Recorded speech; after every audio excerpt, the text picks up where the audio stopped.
ഞാൻ ഇന്നലെ വചനം വായിക്കുമ്പോൾ എനിക്ക് കർത്താവ് ഒരു പ്രത്യേക കാര്യം കണ്ടപ്പോൾ എനിക്ക് ഒത്തിരി സന്തോഷം മാത്രമല്ല, എനിക്ക് ഒത്തിരി സങ്കടം വന്നു. സങ്കടം എന്ന് പറഞ്ഞാൽ എന്തെങ്കിലും വിഷമം വന്നു എന്നല്ല, മറിച്ച് ഒരു ആത്മീയ സങ്കടം. അത് ഞാൻ വായിക്കാം. ഫിലിപ്പി ലേഖനത്തിൻ്റെ 2-ാമത്തെ അധ്യായത്തിൽ പൗലോസ്ലീഹ എഴുതുന്ന ഒന്ന് രണ്ട് വാക്യങ്ങൾ ഞാൻ വായിക്കാം. എന്നെ വളരെയധികം അത് സ്പർശിച്ചു. ഞാനത് വായിച്ചുകൊണ്ടിരുന്നപ്പോൾ ഒരു പ്രത്യേക ആത്മീയ ഒരു അനുഭവം എന്ന് പറഞ്ഞാൽ ഒരു ആത്മീയ ഭാരം, ഒരു സങ്കടം, അത് ഈ വാക്യങ്ങൾ വായിച്ചപ്പോൾ എനിക്കുണ്ടായി. അത് നിങ്ങൾ കേൾക്കുമ്പോൾ നിങ്ങൾക്ക് അങ്ങനെ ഉണ്ടാവുമെന്ന് എനിക്ക് അറിഞ്ഞുകൂടാ. എന്നാലും എൻ്റെ സങ്കടം ഞാൻ പങ്കുവെക്കുകയാണ്. സങ്കടമെന്ന് ഞാൻ പറയുമ്പോൾ അതൊരു വിഷമമെന്നല്ല, മറിച്ച് അത് എൻ്റെ കണ്ണുകളെ നനച്ചു. അതാണ്. അപ്പോൾ ഫിലിപ്പി ലേഖനം പൗലോസ്ലീഹ എഴുതുന്നത് തടവറയിൽ വെച്ചാണ്, ജയിലിൽ കിടന്നുകൊണ്ടാണ്. അപ്പോൾ അതുകൊണ്ടാണ് എൻ്റെ ചങ്ങലകൾ പോലും സുവിശേഷത്തിൻ്റെ പുരോഗതിക്ക് കാരണമായെന്നൊക്കെ അദ്ദേഹം പറയുന്നുണ്ട്. അപ്പോൾ ജയിലിൽ കിടന്നുകൊണ്ട് എഴുതിയ ലേഖനമാണ്. അപ്പോൾ ഇത് എഴുതിയതല്ല, പറഞ്ഞു കൊടുത്ത് എഴുതിച്ചതായിരിക്കും. ഏതായാലും അത് എഴുതുമ്പോൾ ഈ ഫിലിപ്പിയിലെ മെത്രാന്മാരും ഡീക്കന്മാരും ദൈവമക്കൾ ഉൾപ്പെട്ട ജനത്തിന് ആണ് ഇത് എഴുതുന്നതെന്ന് പറഞ്ഞിട്ടാണ് തുടങ്ങുന്നത്. അപ്പോൾ അങ്ങനെ തുടങ്ങുന്ന ആ ഗ്രന്ഥത്തിൽ 2-ാമത്തെ അധ്യായത്തിൽ വരുമ്പോൾ പൗലോസ് പറയുകയാണ് 2:19. ബൈബിള് ഉണ്ടെങ്കിൽ വായിക്കാം. 2-ാം അധ്യായത്തിൻ്റെ 19, നിങ്ങളുടെ വിവരങ്ങൾ അറിഞ്ഞ് എനിക്ക് സന്തോഷിക്കാൻ വേണ്ടി തിമോഥെയോസിനെ ഉടനെ നിങ്ങളുടെ അടുത്തേക്ക് അയക്കാമെന്ന് കർത്താവായ യേശുവിൽ ഞാൻ പ്രത്യാശിക്കുന്നു. അപ്പോൾ പൗലോസ് ഇപ്പോൾ എവിടെയാണ്? ഇപ്പോൾ ജയിലിലാണ്. ഇപ്പോൾ ജയിലിൽ കിടന്നിട്ട് ഒരു സമാധാനമില്ല. പൗലോസ്ലീഹ കൂടെ അദ്ദേഹത്തെക്കുറിച്ച് പറഞ്ഞുകൊണ്ടിരുന്ന ഒരു വാചകം, അതായത് എല്ലാ സഭകളെയും കുറിച്ചുള്ള വേദന എന്നെ വിഴുങ്ങിക്കൊണ്ടിരിക്കുകയാണ്. ഇങ്ങനെ പറഞ്ഞുകൊണ്ടിരുന്ന ഒരു മനുഷ്യനാണ് പൗലോസ്. എല്ലാ സഭകളെയും കുറിച്ച് ഈ വേദന കൊണ്ട് എൻ്റെ ഹൃദയം നിറയുന്നു എന്ന് പൗലോസ്ലീഹ പറയുന്നുണ്ട്. എന്നൊക്കെ പറഞ്ഞേ ഹല്ലേലൂയാ, ഒന്ന് ഉച്ചത്തി പറഞ്ഞേ ഹല്ലേലൂയാ, ഹല്ലേലൂയാ, ഹല്ലേലൂയാ, ഹല്ലേലൂയാ. അപ്പോൾ പൗലോസ് തൻ്റെ സഹനങ്ങളെക്കുറിച്ച് പറയുന്ന സമയത്ത് അദ്ദേഹം പറയുന്നുണ്ട്, ഇതിനെല്ലാം പുറമെ എല്ലാ സഭകളെയും കുറിച്ച് ഉള്ള വേദന എൻ്റെ ഹൃദയത്തിൽ ഉണ്ട്. ഞാനൊരു വാക്യം വായിക്കാം. അതായത് 2 കൊരിന്തോസ് 11-ാമത്തെ അധ്യായം, 2 കൊരിന്തോസ് 11:27. 2 കൊരിന്തോസ് 11:27, കഠിനാധ്വാനത്തിലും വിഷമസന്ധികളിലും നിരവധി രാത്രികളിലെ ജാഗരണത്തിലും വിശപ്പിലും ദാഹത്തിലും പലപ്പോഴും ഉപവാസത്തിലും തണുപ്പിലും നഗ്നതയിലും ഞാൻ ജീവിച്ചു. പൗലോസ് കടന്നുപോയ സങ്കടങ്ങളെല്ലാം പറയുകയാണ്. കഠിനാധ്വാനത്തിലും വിഷമസന്ധികളിലും നിരവധി രാത്രികളിലെ ജാഗരണത്തിലും വിശപ്പിലും ദാഹത്തിലും പലപ്പോഴും ഉപവാസത്തിലും തണുപ്പിലും നഗ്നതയിലും ഞാൻ ജീവിച്ചു. ഇവയ്ക്കെല്ലാം പുറമെ, അടുത്ത വാക്യം, ഇവയ്ക്കെല്ലാം പുറമെ 28, സകല സഭകളെയും കുറിച്ചുള്ള എൻ്റെ ഉത്കണ്ഠ അനുദിനം എന്നെ അലട്ടിക്കൊണ്ടും ഇരിക്കുന്നു. ഞാൻ നിങ്ങളോട് ചോദിക്കട്ടെ, ഇപ്പോൾ എന്നെ കേൾക്കുന്നത് പല സ്ഥലത്തിരിക്കുന്ന ആളുകളാണ്. ഞാൻ നിങ്ങളോട് ചോദിക്കട്ടെ, നിങ്ങളുടെ സഭയെക്കുറിച്ച് നിങ്ങൾക്കൊരു ഭാരമുണ്ടോ? മറ്റൊരു സഭയെക്കുറിച്ച് നിങ്ങൾക്കൊരു ഭാരമുണ്ടോ? ഇപ്പം നിങ്ങൾ സീറോ മലബാറുകാരാണെങ്കിൽ നിങ്ങൾക്ക് ലത്തീൻകാരെക്കുറിച്ച് ഒരു ഭാരമുണ്ടോ? നിങ്ങൾ ലത്തീൻകാരാണെങ്കിൽ നിങ്ങൾക്ക് മലങ്കരക്കാരെക്കുറിച്ച് ഒരു ഭാരമുണ്ടോ? നിങ്ങൾ മലങ്കരക്കാരാണെങ്കിൽ നിങ്ങൾക്ക് സീറോ മലബാറുകാരെക്കുറിച്ച് ഒരു ഭാരമുണ്ടോ? ഭാരമെന്ന് ഞാൻ പറഞ്ഞാൽ, അതായത് നമ്മളിപ്പോൾ കണ്ടുവരുന്നൊരവസ്ഥ എന്താ? നമ്മൾ കണ്ടുവരുന്നൊരവസ്ഥ, നമുക്ക് നമ്മളെക്കുറിച്ച് തന്നെ ഭാരമില്ല എന്നുള്ളതാണ്. നമുക്ക് നമ്മളെക്കുറിച്ച് പോലും, ഇപ്പം ഞാനൊരു മലങ്കരക്കാരനാണെങ്കിൽ എനിക്ക് മലങ്കര സഭയെക്കുറിച്ച് പോലും ഭാരമില്ല എന്നുള്ളതാണ് ഇപ്പോഴത്തെ ഒരു സങ്കടം. പൗലോസ് അങ്ങനെ ആയിരുന്നില്ല. പൗലോസിന് ഈ സഭയെന്ന് അവിടെ പറയുമ്പോൾ ഇന്നത്തെ പോലെ കത്തോലിക്ക, ഓർത്തഡോക്സ്, യാക്കോബായ അങ്ങനെയുള്ള സഭകളല്ല. അന്ന് ആദിമ സഭയെന്ന് പറഞ്ഞാൽ ഫിലിപ്പിയിലെ സഭ, കോറിന്തിലെ സഭ, റോമിലെ സഭ, എഫേസോസിലെ സഭ, സ്മിർണയിലെ സഭ, പെർഗാമോസിലെ സഭ, തിയത്തീറയിലെ സഭ, ഫിലാഡൽഫിയയിലെ സഭ, ഇങ്ങനെ സഭകളാണ്. പല സ്ഥലത്തെയും സഭകളാണ്. പൗലോസ് പറയുകയാണ്, എനിക്ക് ഒരു സഭയെക്കുറിച്ചല്ല ഭാരം. ഉദാഹരണത്തിന് റോമായിലെ സഭയിൽ പൗലോസ് സുവിശേഷം പ്രസംഗിക്കുന്നതിന് മുമ്പാണ് റോമാ സഭയ്ക്ക് ലേഖനം എഴുതുന്നത്. റോമായിലെ സഭയോട് സുവിശേഷം പറയുന്നതിന് മുമ്പാണ് പൗലോസ്ലീഹ റോമാ ലേഖനം എഴുതുന്നത്. എന്നിട്ട് അദ്ദേഹം അതിൻ്റെ ആദ്യത്തെ അധ്യായത്തിൽ പറയുന്നുണ്ട്, എനിക്ക് എല്ലാവരെക്കുറിച്ചും ഉത്കണ്ഠയുണ്ട്, അതുകൊണ്ട് ഞാനിപ്പോൾ നിങ്ങൾക്ക് എഴുതുകയാണ്. ഞാനവിടെ വന്നിട്ടൊന്നുമില്ല, എനിക്ക് നിങ്ങളെക്കുറിച്ചൊന്നും അറിഞ്ഞുകൂടാ, ഞാൻ നിങ്ങളെക്കുറിച്ച് കേട്ടിട്ടേ ഉള്ളൂ. പലരും പറഞ്ഞ് നിങ്ങളെക്കുറിച്ച് നല്ലത് ഞാൻ കേട്ടിട്ടുണ്ട്, പക്ഷേ എനിക്ക് നിങ്ങളെക്കുറിച്ചൊരു ഭാരമുള്ളത് കൊണ്ട് ഇപ്പം ഞാൻ നിങ്ങളോട് ഈ ലേഖനം എഴുതി നിങ്ങളോട് ഞാനൊരു ബന്ധം ഉണ്ടാക്കുകയാണ്. അപ്പോൾ അപ്പസ്തോലനായ പൗലോസിന് അദ്ദേഹം സ്ഥാപിച്ച സഭകളെക്കുറിച്ച് മാത്രമല്ല എല്ലാ സഭകളെക്കുറിച്ചും ഭാരമുണ്ടായിരുന്നു. അപ്പം അങ്ങനെ ഭാരമുള്ളൊരു മനുഷ്യനാണ്. ഞാൻ സന്ദർഭവശാൽ അത് പറയുന്നതേ ഉള്ളൂ.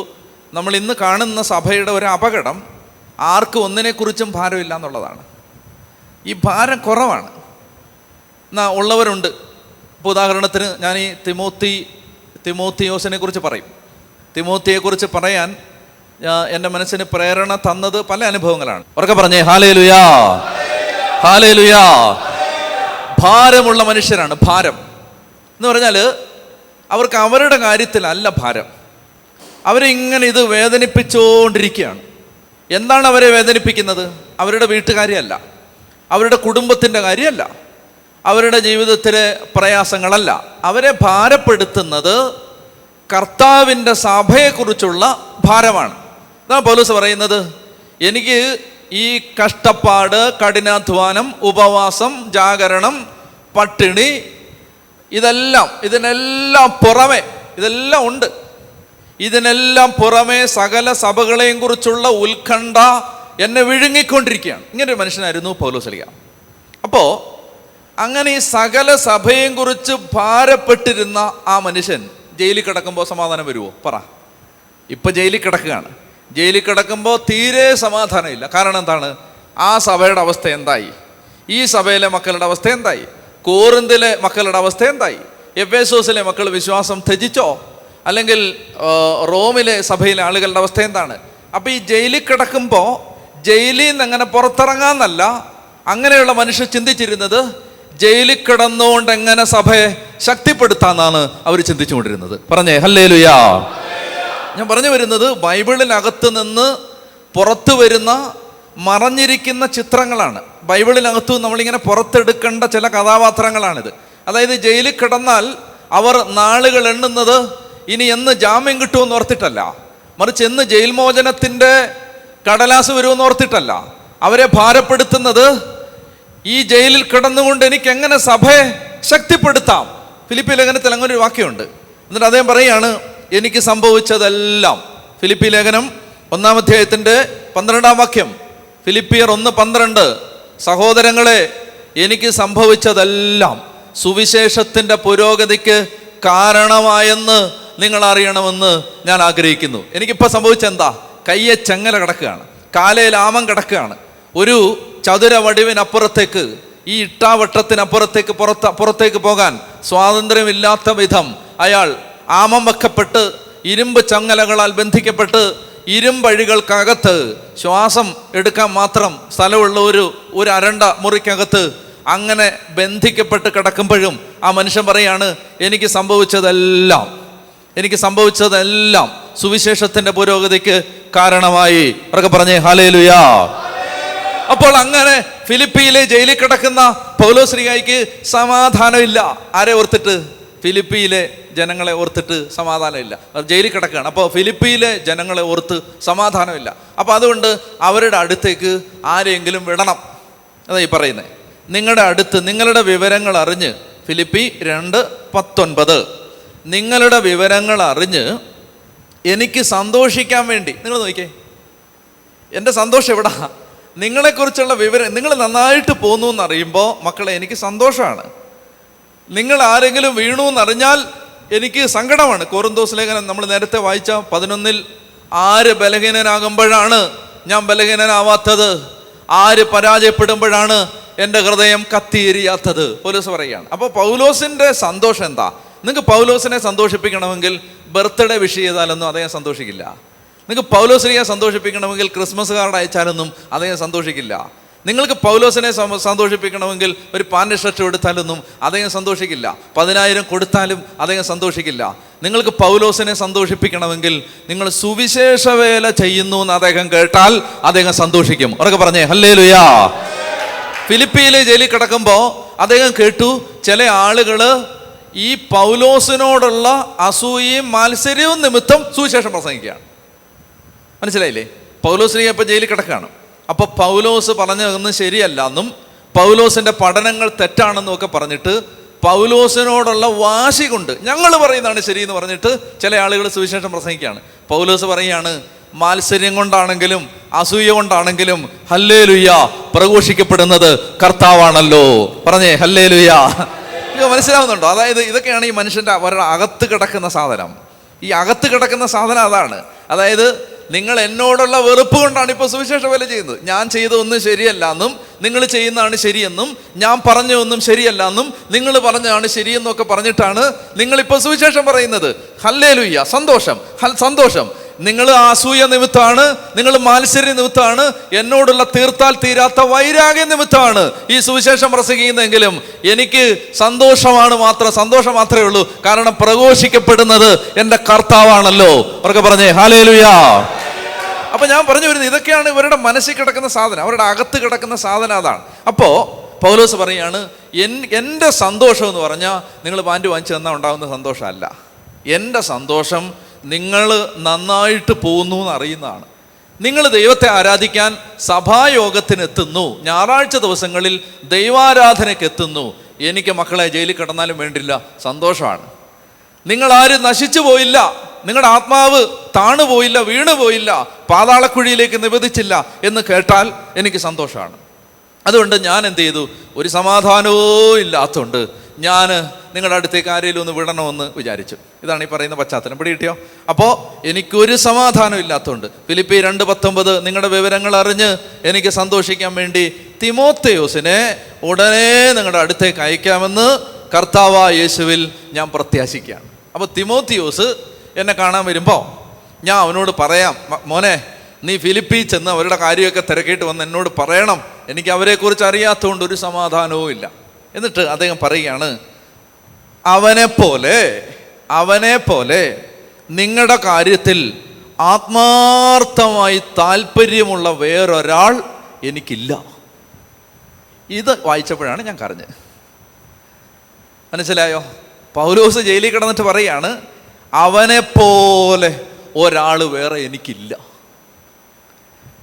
ബൈബിളിൽ മറ്റൊരിടത്ത് മക്കദോനിയയിലാണെന്ന് തോന്നുന്നു ചെല്ലുമ്പോൾ തിമോത്തിയോസ് അവിടെ ഇല്ലയെന്നറിഞ്ഞിട്ട് പൗലോസ് വളരെ ഭാരപ്പെട്ടു എന്നൊരു വചനമുണ്ട്. തിമോത്തിയോസിനെ അവിടെ കാണാത്തത് കൊണ്ട് ഞാൻ വളരെയേറെ ഭാരപ്പെട്ടു. പൗലോസിന് തിമോത്തി ആരായിരുന്നു എന്ന് മനസ്സിലാക്കാനാണ് ഞാനീ പറയുന്നത്. അതായത് ചങ്ക് പറിച്ചു കൊടുത്ത് കൂടെ നിന്നൊരാളാണ് തിമോത്തിയോസ്. ചങ്ക് പറിച്ച് കൂടെ നിന്നൊരാളാണ്.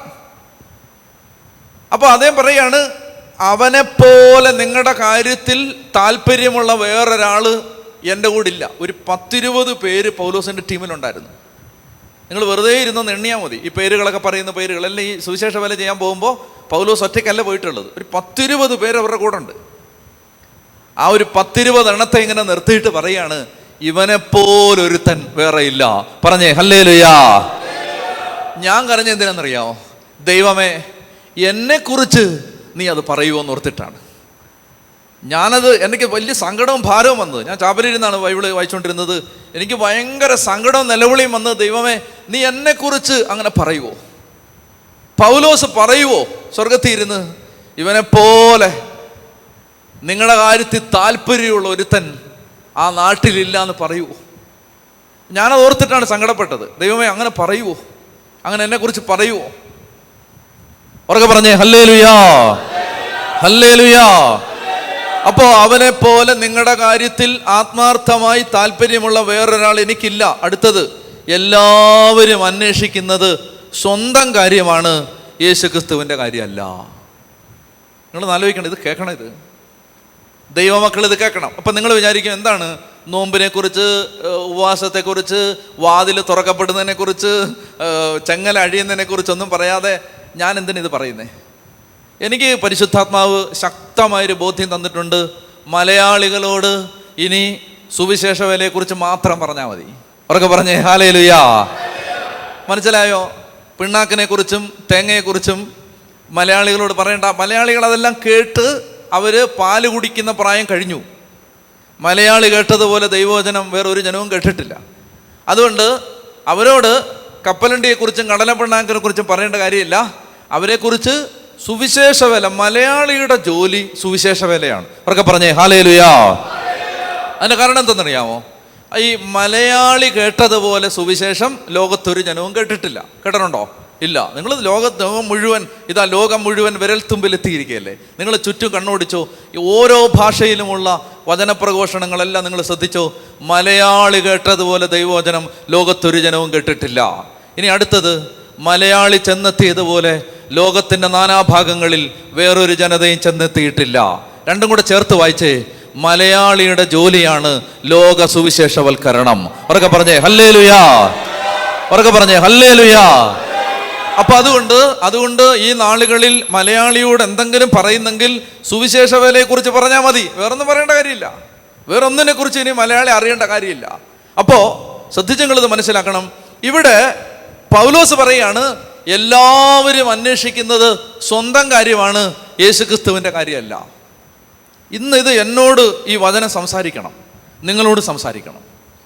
നിങ്ങൾ ഈ വചനം കേട്ടുകൊണ്ടിരിക്കുമ്പോൾ നിങ്ങൾ ചോദിക്കണം, സത്യത്തിൽ ഞാൻ എന്താണ് അന്വേഷിച്ചുകൊണ്ടിരിക്കുന്നത്? എൻ്റെ കാര്യമാണോ കർത്താവിൻ്റെ കാര്യമാണോ? ഇത് നിങ്ങൾ ലോകത്തിൻ്റെ നാനാഭാഗത്തുമുള്ള എല്ലാ മലയാളികളും ഇത് കേൾക്കണമെന്ന് ഞാൻ ആഗ്രഹിക്കുന്നു. ദൈവം ആഗ്രഹിക്കുന്നു എന്നാണ് എൻ്റെ വിചാരം. കാരണം എൻ്റെ മനസ്സിൽ അത്രയും സങ്കടവും ഭാരവും ഉള്ളതുകൊണ്ട് ഞാൻ പറയുകയാണ് ചില കാര്യങ്ങൾ. ഉദാഹരണത്തിന്, നമ്മൾ അന്വേഷിക്കുന്നത് സത്യത്തിൽ യേശുക്രിസ്തുവിൻ്റെ കാര്യമാണോ? നിങ്ങൾ ആലോചിച്ച് നോക്ക്, സഭകൾ തമ്മിലുള്ള വഴക്ക്, ഈ സഭകൾ തമ്മിലുള്ള വഴക്ക് തീരും ഒറ്റ കാര്യത്തിലേ തീരൂ. അധികാരത്തിൻ്റെ പേര് തീരില്ല, സമ്പത്തിൻ്റെ പേര് തീരില്ല, ആരാധനാക്രമത്തിൻ്റെ പേര് തീരില്ല, പ്രാർത്ഥനയുടെ പേര് തീരില്ല, പൈതൃകത്തിൻ്റെ പേര് തീരില്ല, പാരമ്പര്യത്തിൻ്റെ പേര് തീരില്ല, ശീലങ്ങളുടെ പേര് തീരില്ല. ഈ വഴക്ക് തീരാൻ ഒരു വഴിയേ ഉള്ളൂ, യേശുവിൻ്റെ പേരിൽ ഒന്നൊരുമിച്ച് തീരും. യേശുവിൻ്റെ പേരിൽ നിന്നാലേ ഇത് തീരൂ. എന്ന് പറഞ്ഞാൽ യേശുവിൻ്റെ പേരിൽ മാത്രമേ നമുക്ക് ഒന്നിക്കാൻ പറ്റൂ, ബാക്കി എല്ലാം നമ്മളെ വിഭജിക്കും. അവരൊക്കെ പറഞ്ഞേ ഹല്ലേലൂയാ. യേശുവിൻ്റെ പേരിൽ മാത്രമേ നമുക്ക് ഒന്നിക്കാൻ പറ്റൂ. ഞാനും പറഞ്ഞത് കുറച്ചുകൂടെ വ്യക്തമായിട്ട് പറഞ്ഞുതരാം. ഇപ്പോൾ ഉദാഹരണത്തിന്, ഇപ്പോൾ ഒരു സഭയ്ക്ക് വേറൊരു സഭ ഇഷ്ടമല്ലെന്ന് വെച്ചോ. ഞാൻ പറയുന്നതുകൊണ്ട് ആർക്കും സങ്കടവും തോന്നരുത്. സഭകൾ തമ്മിലുള്ള ഭിന്നത നിങ്ങൾ വിചാരിക്കുന്നതിനേക്കാളും വലുതാണ്.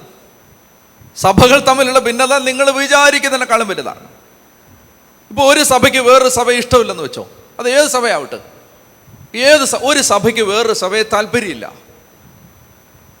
പക്ഷേ ഈ സഭകൾ തമ്മിൽ സ്നേഹമാകണമെങ്കിൽ രണ്ട് സഭയും ചിന്തിക്കണം. എന്താണെന്നറിയാമോ?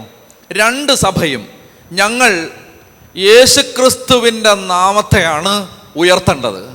ഈ രണ്ട് സഭയും ഒന്ന് ചിന്തിച്ച് ചോദിക്കുക കേട്ടോണേ. ഈ രണ്ട് സഭയും ചിന്തിക്കുകയാണ്, യേശുക്രിസ്തുവിനെ അറിയാത്ത കോടാനുകോടി മക്കള് ഈ ലോകത്തുണ്ട്.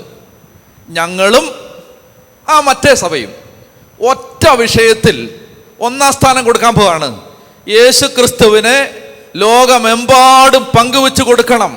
അങ്ങനെ ക്രിസ്തുവിൻ്റെ നാമത്തിൽ ഒരു തീരുമാനം എടുത്താൽ സഭകൾ തമ്മിൽ പിന്നെ ഭിന്നതയില്ല. ബാക്കി ഏത് വിഷയം എടുത്താലും സഭകൾ തമ്മിൽ ഭിന്നത ഉണ്ടാവും. അവർക്ക് പറഞ്ഞേ ഹല്ലേലൂയാ. നിങ്ങൾക്ക് മനസ്സിലാവുന്നുണ്ടോ? ക്രിസ്തുവിൻ്റെ പേരിൽ മാത്രമേ നമുക്ക് ഒന്നിക്കാൻ പറ്റൂ. ഇപ്പൊ പോളച്ചനും ഞാനും രണ്ട് ആരാധനാക്രമം പിന്തുടരുന്ന രണ്ട് വ്യത്യസ്ത വ്യക്തിഗത സഭകളിലെ അംഗങ്ങളാണ്. പോളച്ചനും ഞാനും. ഞങ്ങൾ തമ്മിൽ സ്നേഹിക്കണമെങ്കിൽ ഞങ്ങൾ സഭ പറഞ്ഞാൽ ഞങ്ങൾ തമ്മിൽ ഭിന്നിക്കും, ലിറ്റർജി പറഞ്ഞാൽ ഞങ്ങൾ തമ്മിൽ ഭിന്നിക്കും, ഇനി കോൺഗ്രിഗേഷൻ പറഞ്ഞാൽ ഞങ്ങൾ തമ്മിൽ ഭിന്നിക്കും, പൈതൃകം പറഞ്ഞാൽ ഞങ്ങൾ തമ്മിൽ ഭിന്നിക്കും, പാരമ്പര്യം പറഞ്ഞാൽ ഞങ്ങൾ തമ്മിൽ ഭിന്നിക്കും. ഞങ്ങൾ ഒന്നിക്കാൻ ഒറ്റ വഴിയേ ഉള്ളൂ, യേശുവിനെ കുറിച്ച് പറഞ്ഞാൽ ഞങ്ങൾ ഒന്നിക്കും. അവരൊക്കെ പറഞ്ഞേ ഹല്ലേലൂയാ. നിങ്ങൾക്ക് മനസ്സിലാവുന്നുണ്ടോ? യേശുവിൻ്റെ പേരിൽ മാത്രമേ നമുക്ക് ഒന്നിക്കാൻ പറ്റൂ.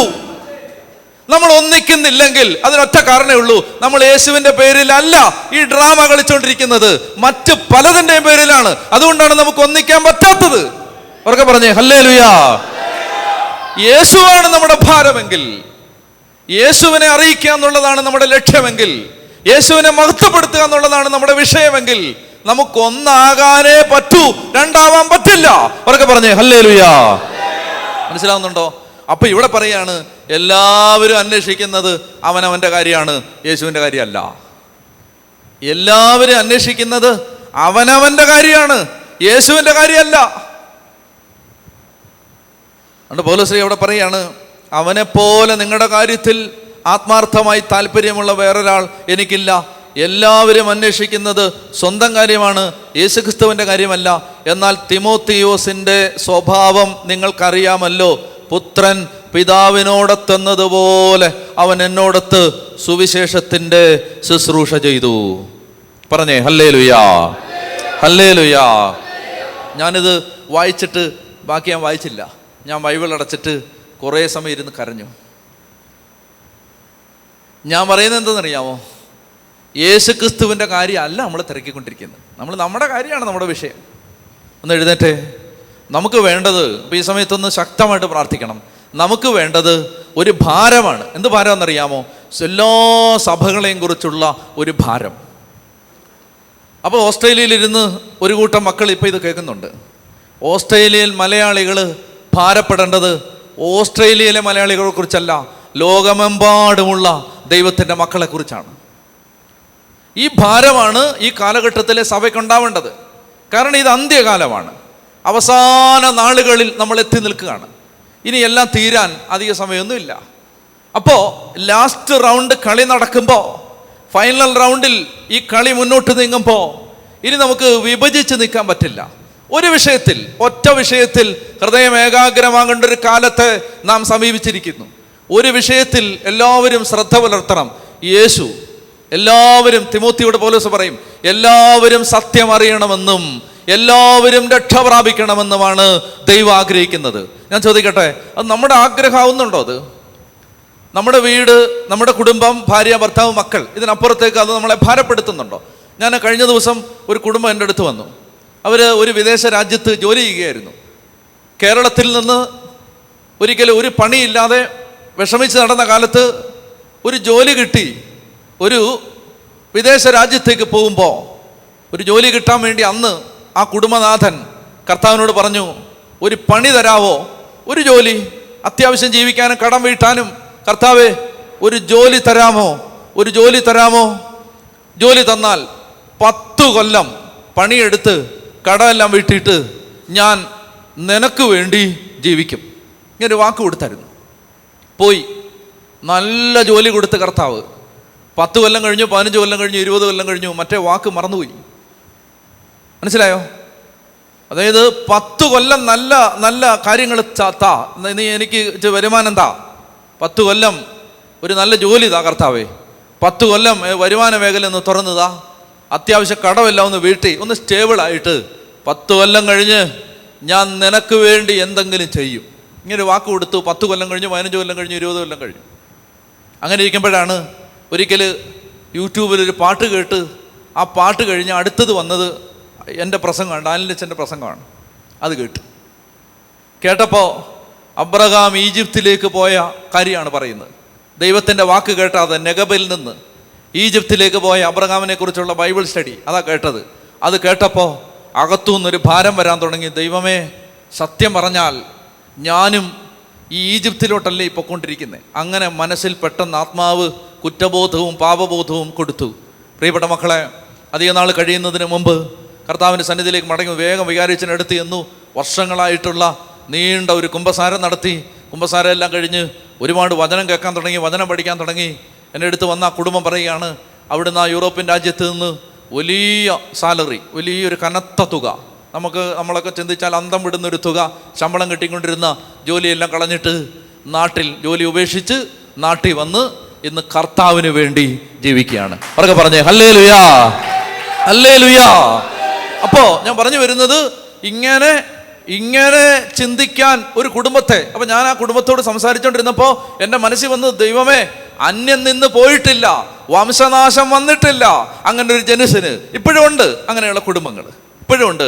കർത്താവിന് വേണ്ടി എന്തെങ്കിലും. അപ്പോൾ ആ മനുഷ്യൻ എന്നോട് പറഞ്ഞതാണ്, അതായത് ഞാൻ ചിന്തിക്കുകയാണ്, ഇത്രയും കാലം ഞാൻ എനിക്കും എൻ്റെ വീട്ടുകാർക്കും വേണ്ടി ജീവിച്ചു, ഇനി ഞാൻ കർത്താവിന് വേണ്ടി എന്തെങ്കിലും ചെയ്യും. കണ്ടോ, ഒരു ഭാരം വരികയാണ്. സകല സഭകളെയും കുറിച്ചുള്ള ഒരു ഭാരം. ഇപ്പൊ തിമോത്തിയോസിനെ കുറിച്ച് പൗലോസ് പറയാണ്, അവൻ്റെ സ്വഭാവം നിങ്ങൾക്കറിയാമല്ലോ. അവന് സ്വന്തം കാര്യത്തിലല്ല ശ്രദ്ധ, അവന് കർത്താവിൻ്റെ കാര്യത്തിലാണ് ശ്രദ്ധ. ഞാൻ പറഞ്ഞു വരുന്നത്, ഇങ്ങനെ ഒരു 10 പേരുണ്ടെങ്കിൽ നിങ്ങൾക്ക് ഈ ലോകത്തെ കീഴ്മേൽ മറിക്കാം, നിങ്ങൾക്ക് ജീവിതങ്ങളെ മാറ്റിമറിക്കാം.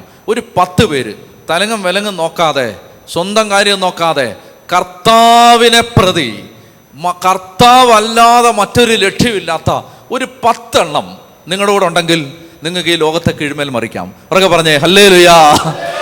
മനസ്സിലായോ? പക്ഷെ കിട്ടില്ല, ഒത്തിരി കിട്ടില്ല, അങ്ങനെയുള്ള തന്നെ ഒത്തിരി കിട്ടില്ല. മനസ്സിലാവുന്നുണ്ടോ?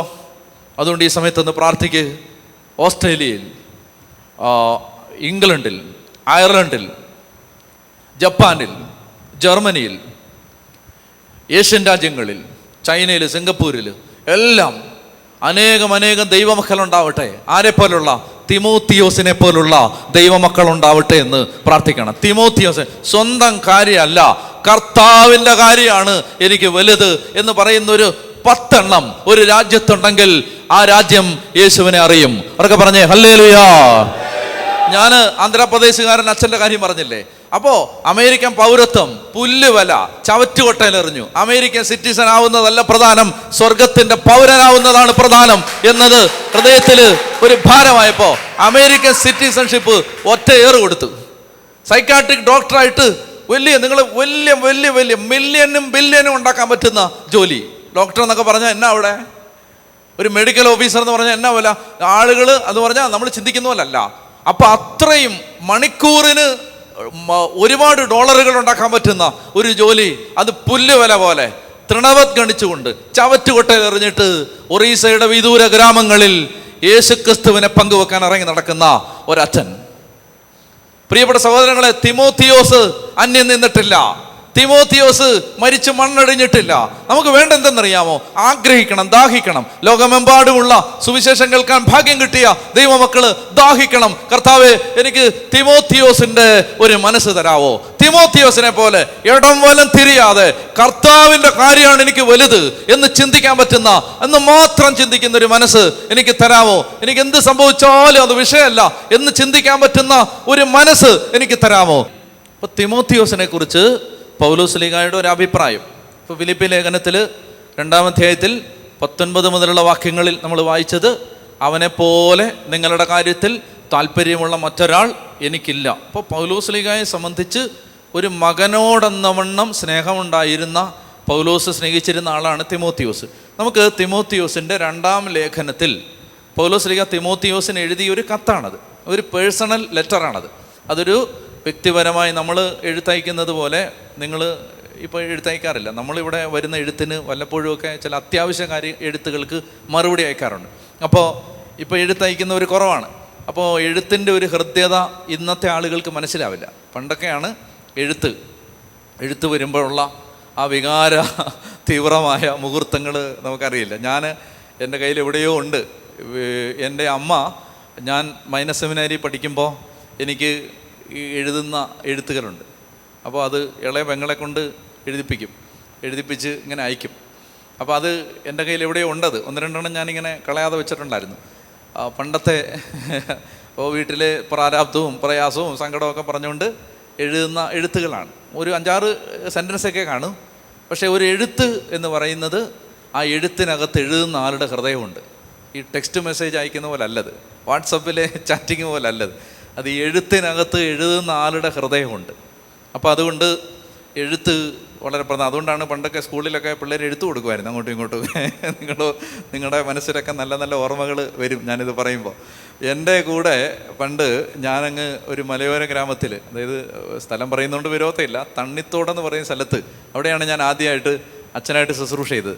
അപ്പോൾ അവിടെ ശുശ്രൂഷ ചെയ്യുമ്പോൾ ഈ വീട്ടിൽ പ്രശ്നം, മാതാപിതാക്കൾ ഒന്നുകിൽ അപ്പനും അമ്മയും മരിച്ചു പോയ, അല്ലെങ്കിൽ അപ്പനും അമ്മയും ആരെങ്കിലും ഒരാൾ മരിച്ചു പോയ കുടുംബത്തിലെ ഒരു 5 കുട്ടികളെ ഞങ്ങൾ അവിടെ കൂടെ താമസിപ്പിക്കുന്നുണ്ടായിരുന്നു. അപ്പം ഞാനും നമ്മുടെ കയ്യാലക്കലച്ചനും ഞാനും കൂടി ഉണ്ടായിരുന്ന സമയത്ത് പിന്നെ അവിടെ ഞങ്ങളുടെ കൂടെ 5 കുട്ടികൾ താമസിക്കുന്നുണ്ട്. അതിൽ 2 കുട്ടികൾക്ക് അപ്പനും അമ്മയും ഇല്ല. പിന്നെ 3 കുട്ടികൾക്ക് അപ്പനും അമ്മയും ഉണ്ട്. അപ്പനോ അമ്മയോ ഒരാളേ ഉള്ളൂ. അങ്ങനെയുള്ള പാവപ്പെട്ട വീട്ടിലെ കുട്ടികളാണ്. അപ്പോൾ ഈ കുട്ടികൾ ഞങ്ങളുടെ കൂടാണ്, ഞങ്ങൾ താമസിക്കുന്ന കെട്ടിടത്തിൽ തന്നെയാണ്. അപ്പോൾ യുവമാരിങ്ങനെ പഠിക്കത്തൊന്നുമില്ല, അറിയാലോ, പഠിക്കത്തൊന്നുമില്ല. നമ്മൾ നിർബന്ധിച്ചാണ് പഠിപ്പിക്കുന്നത്. അപ്പം ഞാൻ കൊച്ചച്ഛനായതുകൊണ്ട് എൻ്റെ ഡ്യൂട്ടിയാണ് ഇവന്മാരുടെ പഠന കാര്യങ്ങളിൽ ശ്രദ്ധിക്കുക എന്നുള്ളത്. അപ്പം ഞാൻ ഇവന്മാരെ വൈകുന്നേരം വിളിക്കും. എന്നിട്ട് ബുക്ക് കൊണ്ടുപോടാ, എവിടെ എന്ന് എഴുതിയ നോട്ട് കാണിക്ക്, ഇന്ന് എന്താണ് പഠിപ്പിച്ചത്, ഇതൊക്കെ ഞാൻ ചോദിക്കും. അപ്പോൾ ഒരുത്തൻ, അവന് എനിക്ക് തോന്നുന്നൊരു 6 വല്ലതും ആണ്, UP-യിലാണ് ഇവന്മാരെല്ലാം പഠിക്കുന്നത്. അപ്പോൾ അവനിങ്ങനെ വന്നു, അവൻ്റെ നോട്ട്ബുക്ക് തന്നപ്പോൾ ഞാൻ ഈ സമയമായതുകൊണ്ട് നിങ്ങൾ ഉറങ്ങാതിരിക്കാൻ ഇത് പറയുന്നത്. അപ്പോൾ എഴുത്തെന്നൊക്കെ പറഞ്ഞപ്പോൾ തന്നെ ആളുകളൊന്ന് ഉഷാറായിട്ടുണ്ട്. അപ്പോൾ ഈ നോട്ട്ബുക്ക് ഇങ്ങനെ ഞാൻ എടുത്ത് മറിച്ചപ്പോൾ അതിനകത്തു നിന്നൊരു പേപ്പർ താഴെ പോയി. അപ്പോൾ ഇവന് വലിയ വെപ്രാളം, ഈ പേപ്പർ പോയ ഉടനെ. അപ്പോൾ 6-ലാണ്. അപ്പം എനിക്ക് മനസ്സിലായി ഇതെന്തോ ഒരു പൊല്ലാപ്പുള്ള എഴുത്താന്ന് എനിക്ക് മനസ്സിലായി. അപ്പം ഞാൻ മനസ്സിലാവാത്ത പോലെ നിന്നു. എന്നിട്ട് അതങ്ങനെയാണ് എനിക്ക് പലതും മനസ്സിലാവുന്നുണ്ട്, പക്ഷെ മനസ്സിലാവാത്ത പോലാണ് നിൽക്കുന്നത്. അപ്പോൾ അതുകൊണ്ട് ഈ പയ്യൻ്റെ നിന്ന് ഇത് പോയി. അപ്പം ഞാൻ അത് കാണാത്ത പോലെ നിന്ന് എൻ്റെ കാലിൻ്റെ അടുത്ത് ഈ പേപ്പർ കിടപ്പുണ്ട്. ഞാനിരിക്കുകയാണ്, ഇവൻ നിൽക്കുകയാണ്. ഇനിയും അപ്പോൾ നോട്ട്ബുക്കൊക്കെ ഞാൻ പെട്ടെന്ന് നോക്കിയിട്ട് കൊള്ളാം, അടച്ചിട്ട് ഞാൻ ഈ ബുക്ക് കൊടുത്തിട്ട് പറഞ്ഞു പോക്കൊള്ളാൻ പറഞ്ഞു.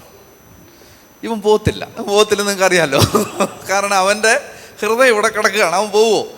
അപ്പോൾ നീ പോകാൻ പറഞ്ഞു. അപ്പോൾ അവൻ ഇങ്ങനെ നിൽക്കുകയാണ്, അവന് ഇത് എടുക്കണം. അപ്പോൾ അവൻ ഇങ്ങനെ നിൽക്കുകയാണ്.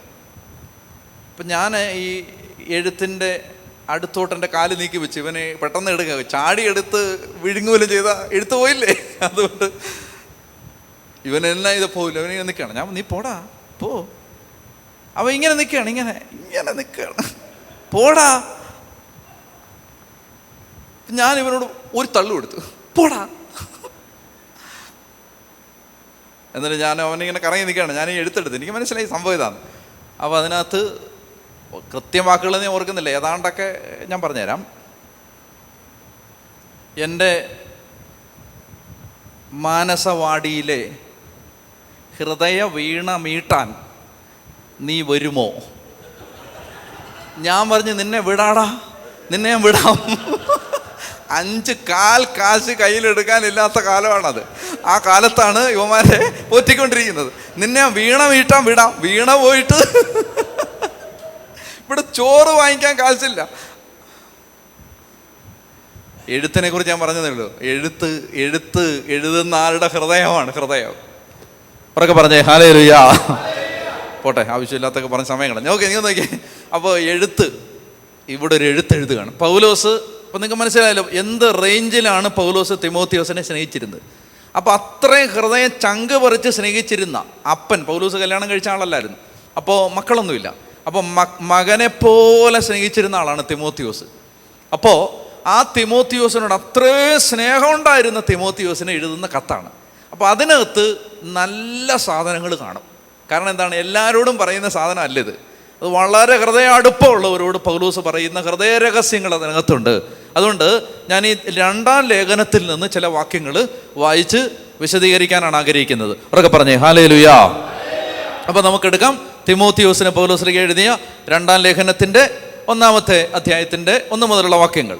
യേശുക്രിസ്തുവിനോടുള്ള ഐക്യം വഴി ലഭിക്കുന്ന ജീവനെ സംബന്ധിക്കുന്ന വാഗ്ദാനം അനുസരിച്ച് ദൈവഹിതത്താൽ യേശുക്രിസ്തുവിൻ്റെ അപ്പസ്തോലനായ പൗലോസ് ശ്രേഷ്ഠപുത്രനായ തിമോത്തി, കണ്ടോ, എനിക്ക് ഏറ്റവും ഇഷ്ടപ്പെട്ട എൻ്റെ പുത്രനായ തിമോത്തിയോസിന് യേശുക്രിസ്തു പിതാവായ ദൈവത്തിൽ നിന്നും നമ്മുടെ കർത്താവായ യേശുക്രിസ്തുവിൽ നിന്നും വായിച്ചു കൃപയും കാരുണ്യവും സമാധാനവും. അടുത്ത വാക്യം, രാവും പകലും എൻ്റെ പ്രാർത്ഥനകളിൽ ഞാൻ സദാ നിന്നെ സ്മരിക്കുമ്പോൾ. കണ്ടോ, അപ്പോൾ എപ്പോഴും പൗലോസ് തിമോത്തിയോസിനെ ഓർക്കും, കൂടെ ഓർക്കും. കാരണം അത്രയ്ക്ക് സുവിശേഷ വേലയിൽ ഹൃദയം കൊണ്ട് ചേർന്ന് നിന്ന ഒരാളാണ്. അപ്പോൾ അതുകൊണ്ട് ഞാൻ രാവും പകലും ഞാൻ പ്രാർത്ഥിക്കാനിരിക്കുമ്പോഴെല്ലാം നിന്നെ ഓർക്കും. ഞാൻ ഇടയ്ക്കൊരു കാര്യം പറയാം. ഒത്തിരി ആളുകൾ, ഞാനും വിഷമിച്ചിട്ടുണ്ട് ഇതിനകത്ത്, ഒത്തിരി ആളുകൾ എന്നോട് വിഷമം പറഞ്ഞിട്ടുമുണ്ട്. അതായത് അച്ഛാ, പ്രാർത്ഥിക്കുമ്പോൾ പല വിചാരം വരികയാണ് അല്ലേ? നിങ്ങൾക്ക് അനുഭവം ഉണ്ടോ? എല്ലാവർക്കും ഉണ്ടത്. ഇപ്പോൾ പ്രാർത്ഥിക്കുന്ന സമയത്ത് പല വിചാരം വരികയാണ്. അപ്പോൾ അങ്ങനെ പറയുന്നവരോട് ഞാൻ ചോദിച്ചിട്ടുണ്ട്, എന്ത് വിചാരമാണ് വരുന്നേ? ഒരു വിചാരം പറഞ്ഞേ, വരുന്ന വിചാരം. അപ്പോൾ പറഞ്ഞു, വീട്ടിലെ കാര്യം ഓർക്കും, കെട്ടിയവൻ്റെ കാര്യം ഓർക്കും, ഭാര്യയുടെ കാര്യം ഓർക്കും, അല്ലെ പ്രയാസപ്പെടുത്തിയവരുടെ കാര്യം ഓർക്കും, ചില പ്രയാസങ്ങൾ ഓർക്കും. ഇതൊക്കെയാണല്ലോ പല വിചാരം. പിന്നെ ചിലർക്ക് ചില പാപകരമായ ഓർമ്മകൾ വരും. പല വിചാരം പല തരത്തിലാണ്. ഈ പല വിചാരം ഒഴിവാക്കാൻ ഒരു വഴി പറഞ്ഞുതരാം. എന്താണെന്നറിയാമോ? നിങ്ങൾ പ്രാർത്ഥിക്കാൻ ഇരിക്കുമ്പോൾ സത്യത്തിൽ ആരാണ് പ്രാർത്ഥിക്കുന്നത്? ഞാൻ ഈ വചനം എടുത്ത് പറഞ്ഞു തന്നിട്ടുള്ളതാണെങ്കിലും മറന്നു പോകാതിരിക്കാൻ വേണ്ടി പെട്ടെന്ന് ഒന്ന് രണ്ട് വാക്യങ്ങൾ വേഗം എടുക്കാം.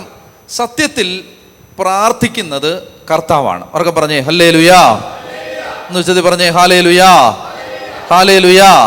അവർക്ക് പറഞ്ഞേ ഹാലേലൂയാ. നമ്മൾ ഈശോ ഗത്സമനിയിൽ പ്രാർത്ഥിക്കുന്ന ഭാഗത്തെ ഈശോ ഗത്സമനി പ്രാർത്ഥിക്കുമ്പോൾ ഈശോ പറയുന്നൊരു വാചകം ഞാൻ വേഗം വായിക്കാം. ഈശോ മിശിഹാ ശിഷ്യന്മാരോട് പറയുകയാണ്. എന്താ പറയുന്നത്? അവൻ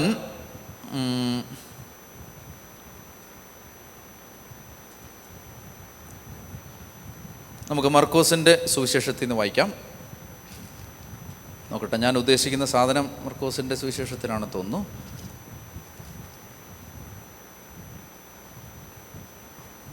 അപ്പോൾ അതാണ് മർക്കോസിൻ്റെ സുവിശേഷം 14-ാം അധ്യായത്തിൻ്റെ 32-ാമത്തെ വാക്യം. ഈ ആരാണ് പ്രാർത്ഥിക്കുന്നത് എന്നുള്ളതാണ്.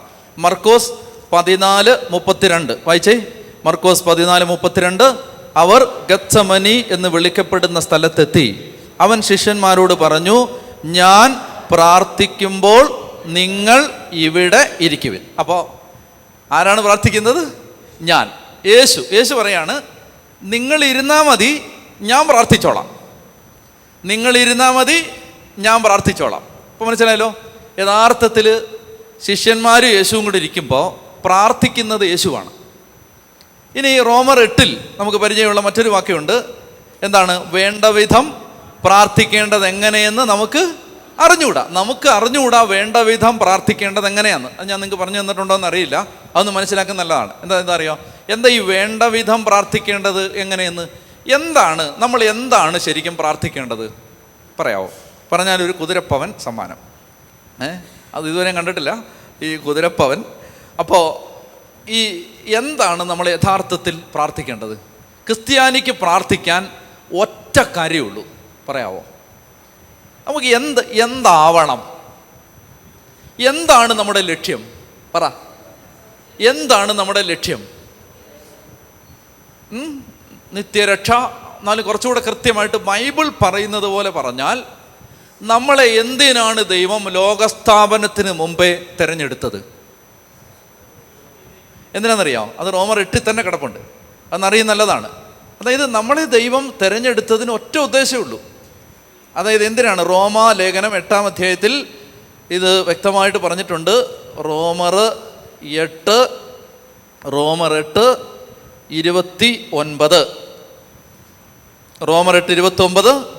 അവിടുന്ന് മുൻകൂട്ടി അറിഞ്ഞവരെ തൻ്റെ പുത്രൻ്റെ സാദൃശ്യത്തോട് അനുരൂപരാക്കാൻ മുൻകൂട്ടി നിശ്ചയിച്ചു.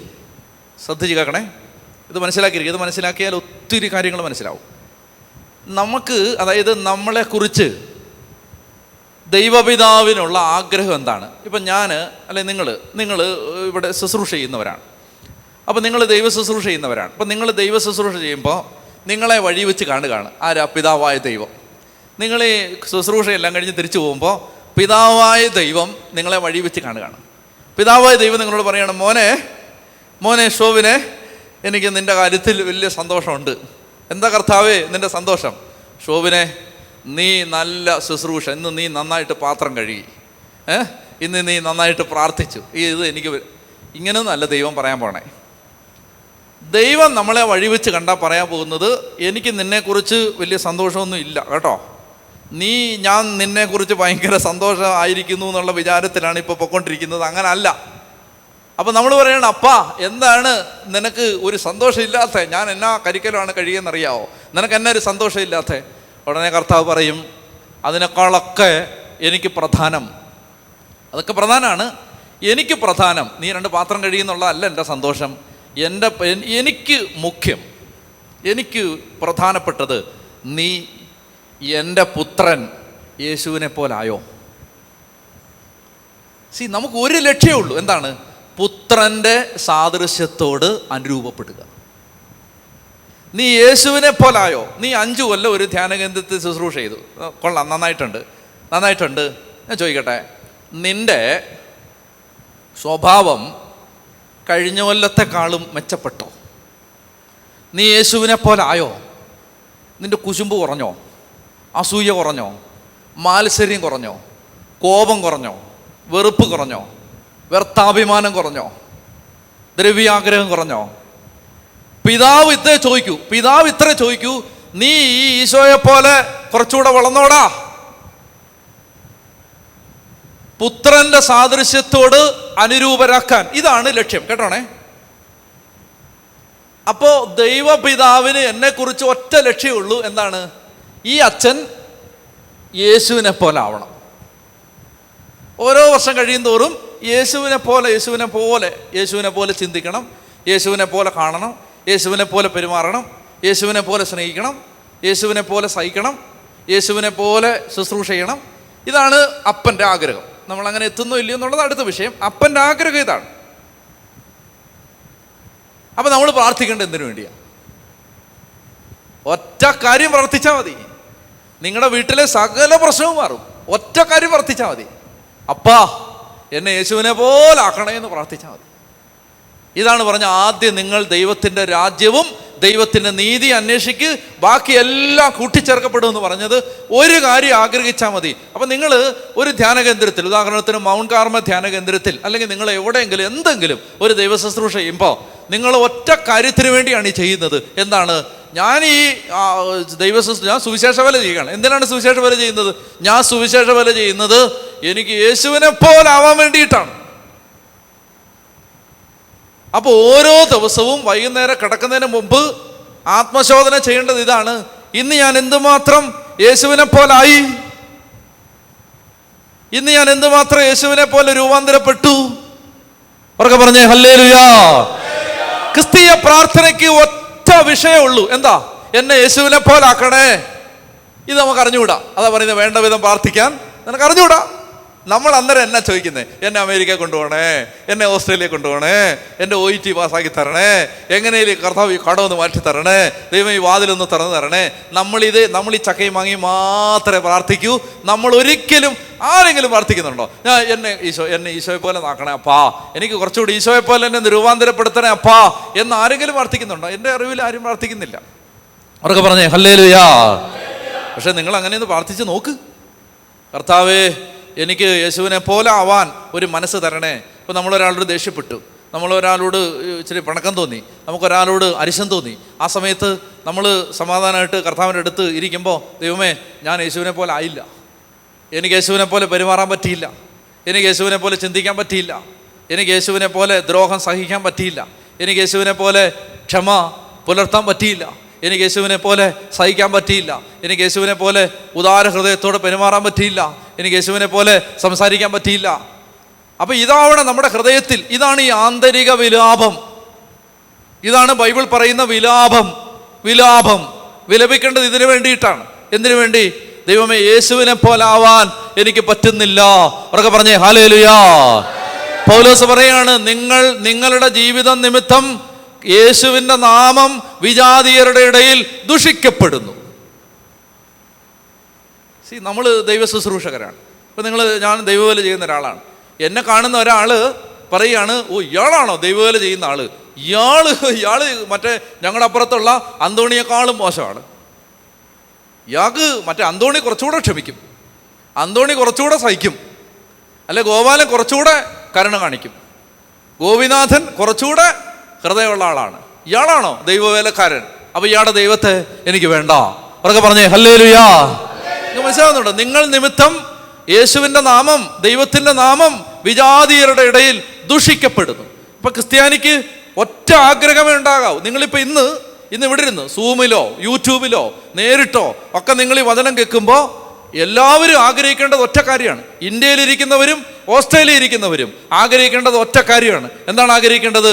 ഞങ്ങൾക്ക് ഒറ്റ ലക്ഷ്യമുള്ളൂ, ഞങ്ങൾക്ക് യേശുവിനെ പോലെ ആവണം, യേശുവിനെ പോലെ ചിന്തിക്കണം, യേശുവിനെ പോലെ പെരുമാറണം. അപ്പൊ തൻ്റെ പുത്രന്റെ സാദൃശ്യത്തോട് അനുരൂപരാക്കാൻ മുൻകൂട്ടി നിശ്ചയിച്ചു. മനസ്സിലായോ? അപ്പൊ ഇതാണ് വേണ്ട വിധം പ്രാർത്ഥിക്കേണ്ടത്. നമ്മളിങ്ങനെ പ്രാർത്ഥിക്കുവോ? ഇല്ല. നമുക്കിത് അറിഞ്ഞുകൂടാ. നമുക്കിത് അറിയാത്തതുകൊണ്ട് ഇനി കേട്ടോണം, ഒരു സൂപ്പർ പരിപാടി വേറെ നടക്കും. നമ്മൾ വിചാരിച്ചു വെച്ചിരിക്കുന്ന നമ്മുടെ പ്രാർത്ഥനയ്ക്ക് തടസ്സം ഉണ്ടാക്കുന്ന മുഴുവൻ സാത്താനാന്നല്ലേ. നമ്മൾ പ്രാർത്ഥിക്കുമ്പോൾ അതിനിട്ട് പാര വെക്കുന്ന സാത്താനാന്നല്ലേ. ആരാന്ന് ഞാൻ പറഞ്ഞുതരാം. ഇപ്പം ഞാൻ പ്രാർത്ഥിക്കുകയാണ്, കർത്താവേ എന്നെ ഓസ്ട്രേലിയക്ക് കൊണ്ടുപോകണേ.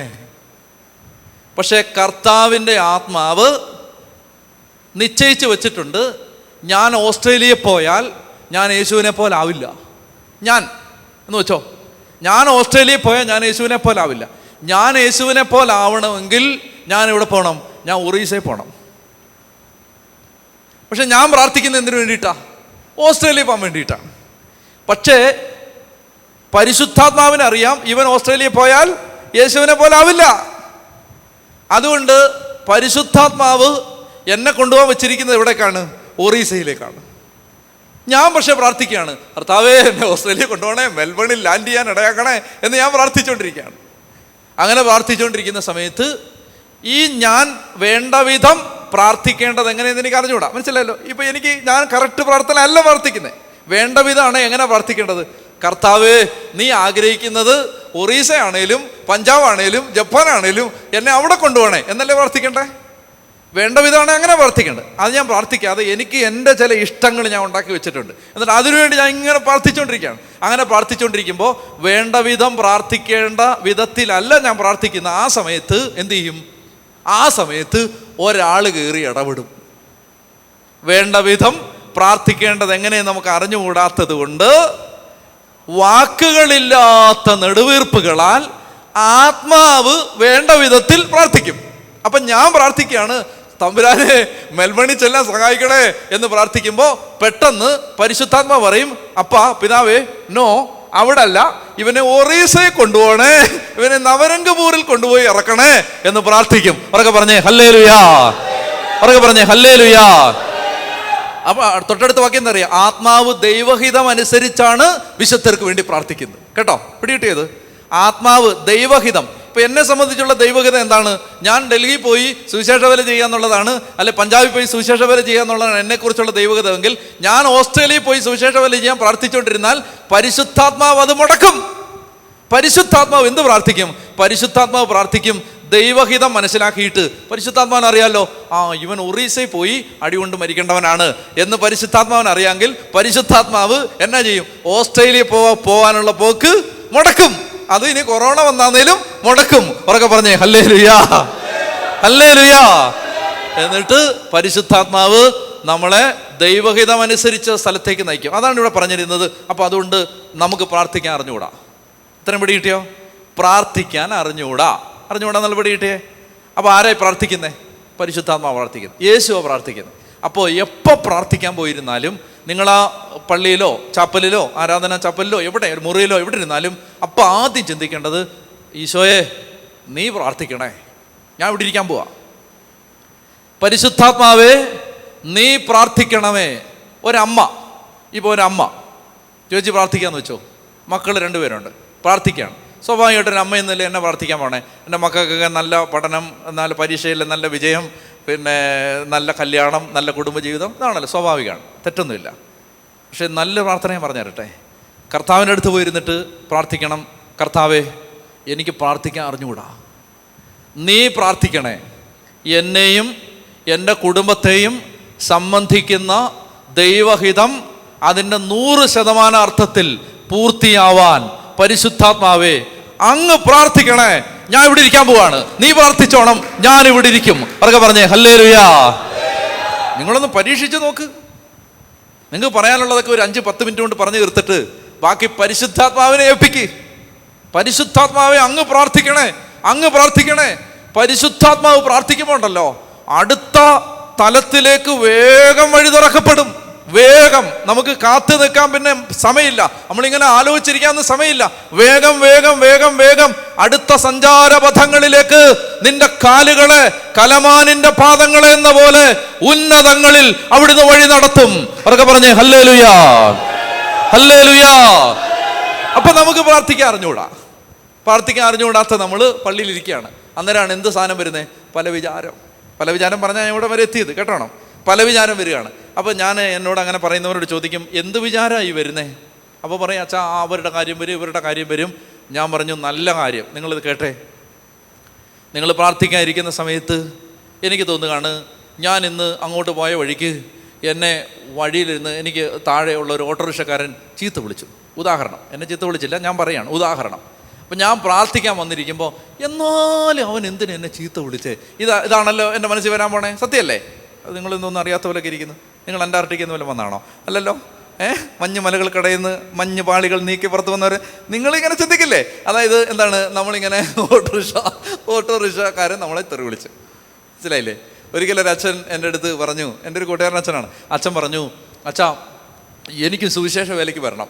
ഞാൻ പറഞ്ഞു, അച്ഛാ സുവിശേഷ വേലയ്ക്ക് വന്നു, എന്നാ സന്തോഷം. അച്ഛൻ ഈ പുറമോടി കണ്ടിട്ട് ചാടരുത്. അതായത് ഈ സുവിശേഷ വേലയ്ക്ക് ഇറങ്ങിയാൽ വട്ടാലിച്ചൻ പറഞ്ഞിട്ടുണ്ട്, വഴിയെ പോകുന്ന പട്ടി വരെ നമ്മൾ ഓടിച്ചിട്ട് കഴിക്കും. മനസ്സിലായല്ലോ? അതായത് യാതൊരു കുഴപ്പമില്ലാതിരുന്ന നമ്മളാണ്. പട്ടിക്ക് നമ്മളോട് വലിയ സ്നേഹമായിരുന്നു. ഇനി സുവിശേഷ വേലയ്ക്ക് ഇറങ്ങിയാൽ പിന്നെ അതിലെ പോകുന്ന പട്ടി, അങ്ങൂടെ പോയ പട്ടി റൂട്ട് മാറ്റി ഗൂഗിൾ മാപ്പ് ഇട്ട് ഇതുവഴി വന്ന് നമ്മളെ കടിച്ചിട്ട് തിരിച്ചു പോകും. അതാണ് നമ്മുടെ അവസ്ഥ. അതുകൊണ്ട് ഇത് ആലോചിച്ചും കണ്ട് ഇറങ്ങാമെന്ന് പറഞ്ഞ്, മനസ്സിലായില്ലേ? നിങ്ങൾ ആലോചിക്കണം, ഞാൻ ഈ 4ാമത്തെ നിലയിൽ ഒരു പട്ടി കയറി വന്ന് എൻ്റെ ചെരുപ്പ് കടിച്ചെടുത്ത് കീറി കളയണമെങ്കിൽ നിങ്ങൾ ആലോചിച്ച് നോക്ക്. പട്ടിക്ക് എന്നാ വൈരാഗ്യം ഉണ്ട്, നിങ്ങൾ ആലോചിച്ച് നോക്ക്. അതായത് 1ാമത്തെ നിലയിൽ കിടന്നവരുടെ ചെരുപ്പ് പട്ടിക്ക് വേണ്ട, 2ാമത്തെ നിലയിൽ കിടന്നവരുടെ ചെരുപ്പ് പട്ടിക്ക് വേണ്ട, 3ാമത്തെ നിലയിൽ കിടന്നവരുടെ ചെരുപ്പ് പട്ടിക്ക് വേണ്ട, 4ാമത്തെ നിലയിൽ കിടന്ന എല്ലാ കഥവും അടച്ചിട്ട് 4ാമത്തെ നിലയിൽ കിടന്ന എൻ്റെ മുറിയുടെ വാതിൽക്ക് വന്ന് ഈ ചെരുപ്പും കടിച്ച് മുറിച്ച് ഇട്ടിട്ട് പട്ടി പോയെങ്കിൽ നിങ്ങൾ ആലോചിച്ച് നോക്കിയേ. സുവിശേഷ വേലക്കാരോട് വഴിയെ പോകുന്ന പട്ടിക്ക് വരെ വിരോധമാണ്. അവരൊക്കെ പറഞ്ഞേ ഹല്ലേലൂയ. അപ്പോൾ ഞാൻ ഈ അച്ഛൻ്റെ അടുത്ത് പറഞ്ഞു, അച്ഛാ അതുകൊണ്ട് അച്ഛൻ ഈ പുറമോടിയൊന്നും കണ്ട് ചാടരുത്, അച്ഛൻ വരണം. പക്ഷേ ഈ വഴിയെ പോകുന്ന പട്ടി പോലും തെറി വിളിക്കും, അത് അച്ഛൻ കണക്ക് കൂട്ടിക്കണം. അപ്പോൾ അച്ഛൻ പറഞ്ഞു, എനിക്ക് അതിലൊക്കെ വളരെ സന്തോഷമാണ്, ഞാൻ വരികയാണെന്ന് പറഞ്ഞു. അപ്പോൾ ഞാൻ പറഞ്ഞു, നമുക്കൊരു കാര്യം ചെയ്യാം. അപ്പോൾ അന്ന് ചെരുപ്പിൻ്റെ കാര്യം കറക്റ്റാണല്ലോ, ദർശനം. അപ്പോൾ എന്താണ്, അന്ന് എൻ്റെ ആണോ അച്ഛൻ്റെ ആണോ ഞാൻ ഓർക്കുന്നില്ല, ചെരുപ്പ് പട്ടി എടുത്തുകൊണ്ട് പോയി. അന്ന് ഈ സംഭവം നടക്കുന്ന സമയത്ത് എൻ്റെ ആണോ അച്ഛൻ്റെ ആണോ ഞാൻ ഓർക്കുന്നില്ല, പട്ടി എടുത്തുകൊണ്ട് പോയി. അപ്പോൾ ചെരുപ്പ് വാങ്ങിക്കാൻ, അച്ഛനാണോ എനിക്കാണോ ഞാൻ കൃത്യം ഓർക്കുന്നില്ല, ചെരുപ്പ് വാങ്ങിക്കാൻ സിറ്റിയിലേക്ക് ഞങ്ങൾ പോവാണ്. ചെരുപ്പ് വാങ്ങിക്കാനായിട്ട് പോകുമ്പോൾ പോയ വഴിക്ക് ഒരു പ്രൈവറ്റ് ബസ്സുകാരൻ കൊണ്ടുവന്ന് ആ വണ്ടി, അച്ഛൻ്റെ വണ്ടിയായിരുന്നു, സൈഡിനിട്ട് നല്ലൊരു ഇടി കൊടുത്തു. പക്ഷേ അച്ഛൻ ആ വിഷമിച്ചിരിക്കുകയാണ്, പുള്ളി സുവിശേഷ വേലയ്ക്ക് ഇറങ്ങുകയാണ് കേട്ടോ. അപ്പോൾ ആദ്യം തന്നെ വണ്ടി ഡാമേജായി. അപ്പോൾ അത് കഴിഞ്ഞിട്ട് ഒരു തരത്തിൽ ഞങ്ങളിങ്ങനെ ഓടിച്ച് വരുന്ന വഴിക്ക് ഒരു ഓട്ടോറിക്ഷക്കാരൻ സൈഡിൽ നിർത്തിയിട്ട് ഗ്ലാസ് താക്കാൻ പറഞ്ഞു. ഗ്ലാസ് താത്തപ്പോൾ നല്ല പച്ച തെറി വിളിച്ച്. അപ്പോൾ ഈ അച്ഛനെ ഡ്രൈവ് ചെയ്യുന്നേ, അച്ഛൻ എന്നോട് ചോദിച്ചു, ഇവൻ എന്തിനെന്നെ തെറി വിളിച്ചതെന്ന് ചോദിച്ചു. ഞാൻ പറഞ്ഞു, ഇത് നേരത്തെ പറഞ്ഞല്ലേന്ന് പറഞ്ഞു. എന്തിനാന്ന് നമുക്ക് അറിഞ്ഞുകൂടാ, നമ്മൾ തെറി അത് അവരിങ്ങനെ വിളിച്ചോണ്ട് നമുക്ക് എന്തിനാന്ന് അറിഞ്ഞുകൂടാ. കുറെ നാൾ കഴിഞ്ഞിട്ടേ പിന്നെ അറിയത്തുള്ളൂ എന്തിനാ തെറി വിളിച്ചത്. അപ്പോൾ എന്ത് പറഞ്ഞപ്പോഴത് പറഞ്ഞേ, ഉറക്കെ പറഞ്ഞേ ഹല്ലേലൂയ, ഹല്ലേലൂയ. അപ്പോൾ ഞാൻ പറഞ്ഞു വരുന്നത്, ഈ ഓട്ടോറിക്ഷക്കാരൻ നമ്മളെ തെറി വിളിച്ചു. നമ്മൾ പ്രാർത്ഥിക്കാനായിട്ട് വന്നിരിക്കുന്ന സമയത്ത് ആദ്യം നമ്മുടെ മനസ്സിൽ പിതാവേ, ആരാധന, പുത്രനെ, ഇതൊന്നും വരില്ല. ഹല്ലേലൂയ, അഖിലാണ്ട കടാഹങ്ങളെ സൃഷ്ടിച്ച ഇതൊന്നും വരില്ല. എന്താ വരാൻ പോണേ? എന്നാലും അവൻ എന്തിനാണ് എന്നെ തെറി വിളിച്ചത്? ഇതല്ലേ വരൂ. അപ്പോൾ ഇതാണല്ലോ പല വിചാരം. ഇതല്ലേ പ്രാർത്ഥിക്കാൻ പോയിരുന്നപ്പോൾ പല വിചാരം വന്നു. അപ്പോൾ ഞാൻ അതിന് കൊടുക്കുന്ന മറുപടി, എനിക്ക് മനസ്സിലായ കാര്യം ഇതാണ്. ആരായി പ്രാർത്ഥിക്കുന്നത്? പരിശുദ്ധാത്മാവല്ലേ. ആ പരിശുദ്ധാത്മാവ് ഇപ്പോൾ ഈ പ്രാർത്ഥനയുടെ ആദ്യത്തെ മിനിറ്റിൽ ആഗ്രഹിക്കുകയാണ്, ഞാൻ ആ ഓട്ടോറിക്ഷക്കാരന് വേണ്ടി പ്രാർത്ഥിക്കണം. അതുകൊണ്ട് പ്രാർത്ഥിക്കാനിരിക്കുമ്പോൾ നിങ്ങൾ ആരെ ഓർത്താലും, ഏത് സംഭവം ഓർത്താലും, ഇനി ഒരു പാപപ്രലോഭനാണെങ്കിൽ പോലും ആ മേഖലയെ, ആ വ്യക്തിയെ, ആ സംഭവത്തെ, ആ സാഹചര്യത്തെ സമർപ്പിച്ച് പ്രാർത്ഥിക്കാൻ നിങ്ങൾക്കൊരു വിളിയുണ്ടെന്നാണ് ആ പല വിചാരത്തിൻ്റെ അർത്ഥം. അവർക്ക് പറഞ്ഞേ ഹല്ലേലൂയ. പിടികിട്ടിയോ? പല വിചാരം വന്നാൽ, എന്ത് വിചാരം വന്നാലും അതിനെ ഓർത്ത് പ്രാർത്ഥിച്ചോണം. മനസ്സിലായോ? 10 മിനിറ്റ് കഴിയുമ്പോൾ പിന്നെ വിചാരം ഒന്നും വരാതാവും. എന്ത് പല വിചാരം വന്നാലും പ്രാർത്ഥിച്ചോണം. അപ്പോൾ പൗലോസ് പറയാണ്, മോനെ, എൻ്റെ ചങ്കിനകത്ത് നിന്നെക്കുറിച്ച് വലിയ സ്നേഹം കിടക്കുന്നുണ്ട്. ഞാൻ പ്രാർത്ഥിക്കാനിരിക്കുമ്പോഴെല്ലാം നിന്നെ ഞാൻ ഓർക്കുമ്പോൾ, ഞാൻ അന്നേരം എന്താ ഓർക്കുന്നേ? എൻ്റെ രാവും പകലുമുള്ള എൻ്റെ പ്രാർത്ഥനകളിൽ ഞാൻ സദാ നിന്നെ സ്മരിക്കുമ്പോൾ എൻ്റെ പിതാക്കന്മാരോട് ചെയ്തതുപോലെ നിർമ്മല മനസാക്ഷിയോടുകൂടി ഞാൻ ആരാധിക്കുന്ന ദൈവത്തിന് നന്ദി പറയുന്നു. എന്ത് നന്ദി പറയുന്നേ? ഞാൻ പറയും, അപ്പാ, ഇതുപോലൊരുത്തനെ എനിക്ക് തന്നതിന് നിനക്ക് നന്ദി. ഹല്ലേലൂയാ. പിടികിട്ടിയോ? ഇതുപോലൊരുത്തനെ, ചങ്ക് പറിച്ച് കൂടെ നിൽക്കാൻ ഒരുത്തനെ നീ എനിക്ക് തന്നല്ലോ, അതിന് ഞാൻ പിതാക്കന്മാരുടെ ദൈവമേ അങ്ങേ ആരാധിക്കുന്നു. ഒന്നുകൂടെ എഴുന്നേറ്റ് നിൽക്കാമോ? അതായത് ഇവിടെ മനസ്സിൽ എന്തെങ്കിലും പല വിചാരമോ, അത് പ്രാർത്ഥന, ഇപ്പോൾ പൊളച്ചനാണേലും തുടങ്ങിയത് പ്രാർത്ഥനയെക്കുറിച്ച് പറഞ്ഞല്ലേ. അപ്പോൾ ഈ പ്രാർത്ഥനയുടെ സമയത്ത് നമുക്ക് പ്രാർത്ഥിക്കാൻ ഒത്തിരി മേഖലകൾ. നിങ്ങൾ സുവിശേഷ വേല ചെയ്യാൻ ആഗ്രഹിക്കുന്ന മക്കളല്ലേ? സുവിശേഷ വേല ചെയ്യുന്നവർ സുവിശേഷ വേല യഥാർത്ഥത്തിൽ ആരംഭിക്കേണ്ടത് പ്രയർ റൂമുകളിലാണ്. അത് എല്ലായിടത്തും അതങ്ങനെയാണ്. അതായത് സുവിശേഷ വേല യഥാർത്ഥത്തിൽ ആരംഭിക്കുന്നത് പ്രാർത്ഥനാ മുറികളിലാണ്. നിങ്ങൾക്ക് ആർക്കെങ്കിലും ലോകത്തിൻ്റെ ഏതെങ്കിലും ഭാഗത്ത് പോയി യേശുവിനെ പ്രസംഗിക്കാൻ, അത് കേരളത്തിലാവട്ടെ, ഭാരതത്തിലാവട്ടെ, ലോകത്തിൻ്റെ ഏതെങ്കിലും രാജ്യത്താവട്ടെ, യേശുവിൻ്റെ നാമം പറയാൻ നിങ്ങൾക്ക് ഒരു എവിടെങ്കിലും, ഇവിടെയോ എവിടെയോ യേശുവിൻ്റെ നാമം പറഞ്ഞ് സുവിശേഷം പ്രഘോഷിക്കാൻ, സുവിശേഷം പങ്കുവെക്കാൻ, ജീവിതത്തിലൂടെ യേശുവിനെ കാണിച്ചു കൊടുക്കാൻ നിങ്ങൾക്ക് ഒരാഗ്രഹമുണ്ടെങ്കിൽ അതാദ്യം ആരംഭിക്കേണ്ടത് എവിടാണ്? പ്രാർത്ഥനാ മുറികളിലാണ്. ആ പ്രാർത്ഥനാ മുറികളിൽ അത് ആരംഭിക്കാനാണ് ദൈവം നമ്മളിങ്ങനെ ഇരിക്കുന്ന സമയത്ത് പല കാര്യങ്ങളും ഓർമ്മിപ്പിച്ച് തരും, പലരെയും ഓർമ്മിപ്പിച്ച് തരും. ഇന്ന് വരെ നമ്മൾ ഓർത്തിട്ടില്ലാത്ത മിഷൻ രംഗങ്ങളെ നമ്മൾ ഓർക്കാൻ തുടങ്ങും. ഇന്ന് വരെ നമ്മൾ ഓർത്തിട്ടില്ലാത്ത മറ്റ് ഭാഷ സംസാരിക്കുന്ന ആളുകളെക്കുറിച്ച് നമ്മൾ ഓർക്കാൻ തുടങ്ങും. നമ്മൾ ഇന്ന് വരെ നമ്മൾ മലയാളികളെ കുറിച്ച് ചിന്തിച്ചിട്ടുള്ളൂ, പെട്ടെന്ന് തമിഴന്മാർ നമ്മുടെ മനസ്സിലേക്ക് വരാൻ തുടങ്ങും. കണ്ടോ? അങ്ങനെ സംഭവിച്ചിട്ടുണ്ട് ബൈബിളിൽ. അതായത് പൗലോസ്ലീഹ ഏഷ്യയിലേക്ക് വചനം പറയാനായിട്ട് പോകുന്ന സമയത്ത് പരിശുദ്ധാത്മാവ് തടയും. പരിശുദ്ധാത്മാവ് തടഞ്ഞിട്ട് ഇനി എങ്ങോട്ടാണ് പോകേണ്ടതെന്ന് ഓർത്ത് അവരിങ്ങനെ വിഷമിച്ചിരിക്കുന്ന സമയത്ത് പൗലോസ്ലീഹ, ഞാൻ വായിക്കാം, അപ്പോസ്തലപ്രവർത്തനം 16:6, ഏഷ്യയിൽ വചനം പ്രസംഗിക്കുന്നതിൽ നിന്ന് പരിശുദ്ധാത്മാവ് ഞങ്ങളെ പിന്തിരിപ്പിച്ചത് കൊണ്ട് ഞങ്ങൾ ഫ്രീജിയ, ഗലാത്തിയ എന്നിവിടങ്ങളിലൂടെ യാത്ര ചെയ്തു. മീസിയായിക്ക് അടുത്ത് വന്നപ്പോൾ ബിഥിയനയിലേക്ക് പോകാൻ അവർ ആഗ്രഹിച്ചു, എങ്കിലും യേശുവിൻ്റെ ആത്മാവ് അതിന് അനുവദിച്ചില്ല. കണ്ടോ? സുവിശേഷ വേല ചെയ്യാൻ കർത്താവ് പറയുന്നിടത്ത് പോകണം, കർത്താവ് പറയുന്നിടത്തേ പോകാവൂ.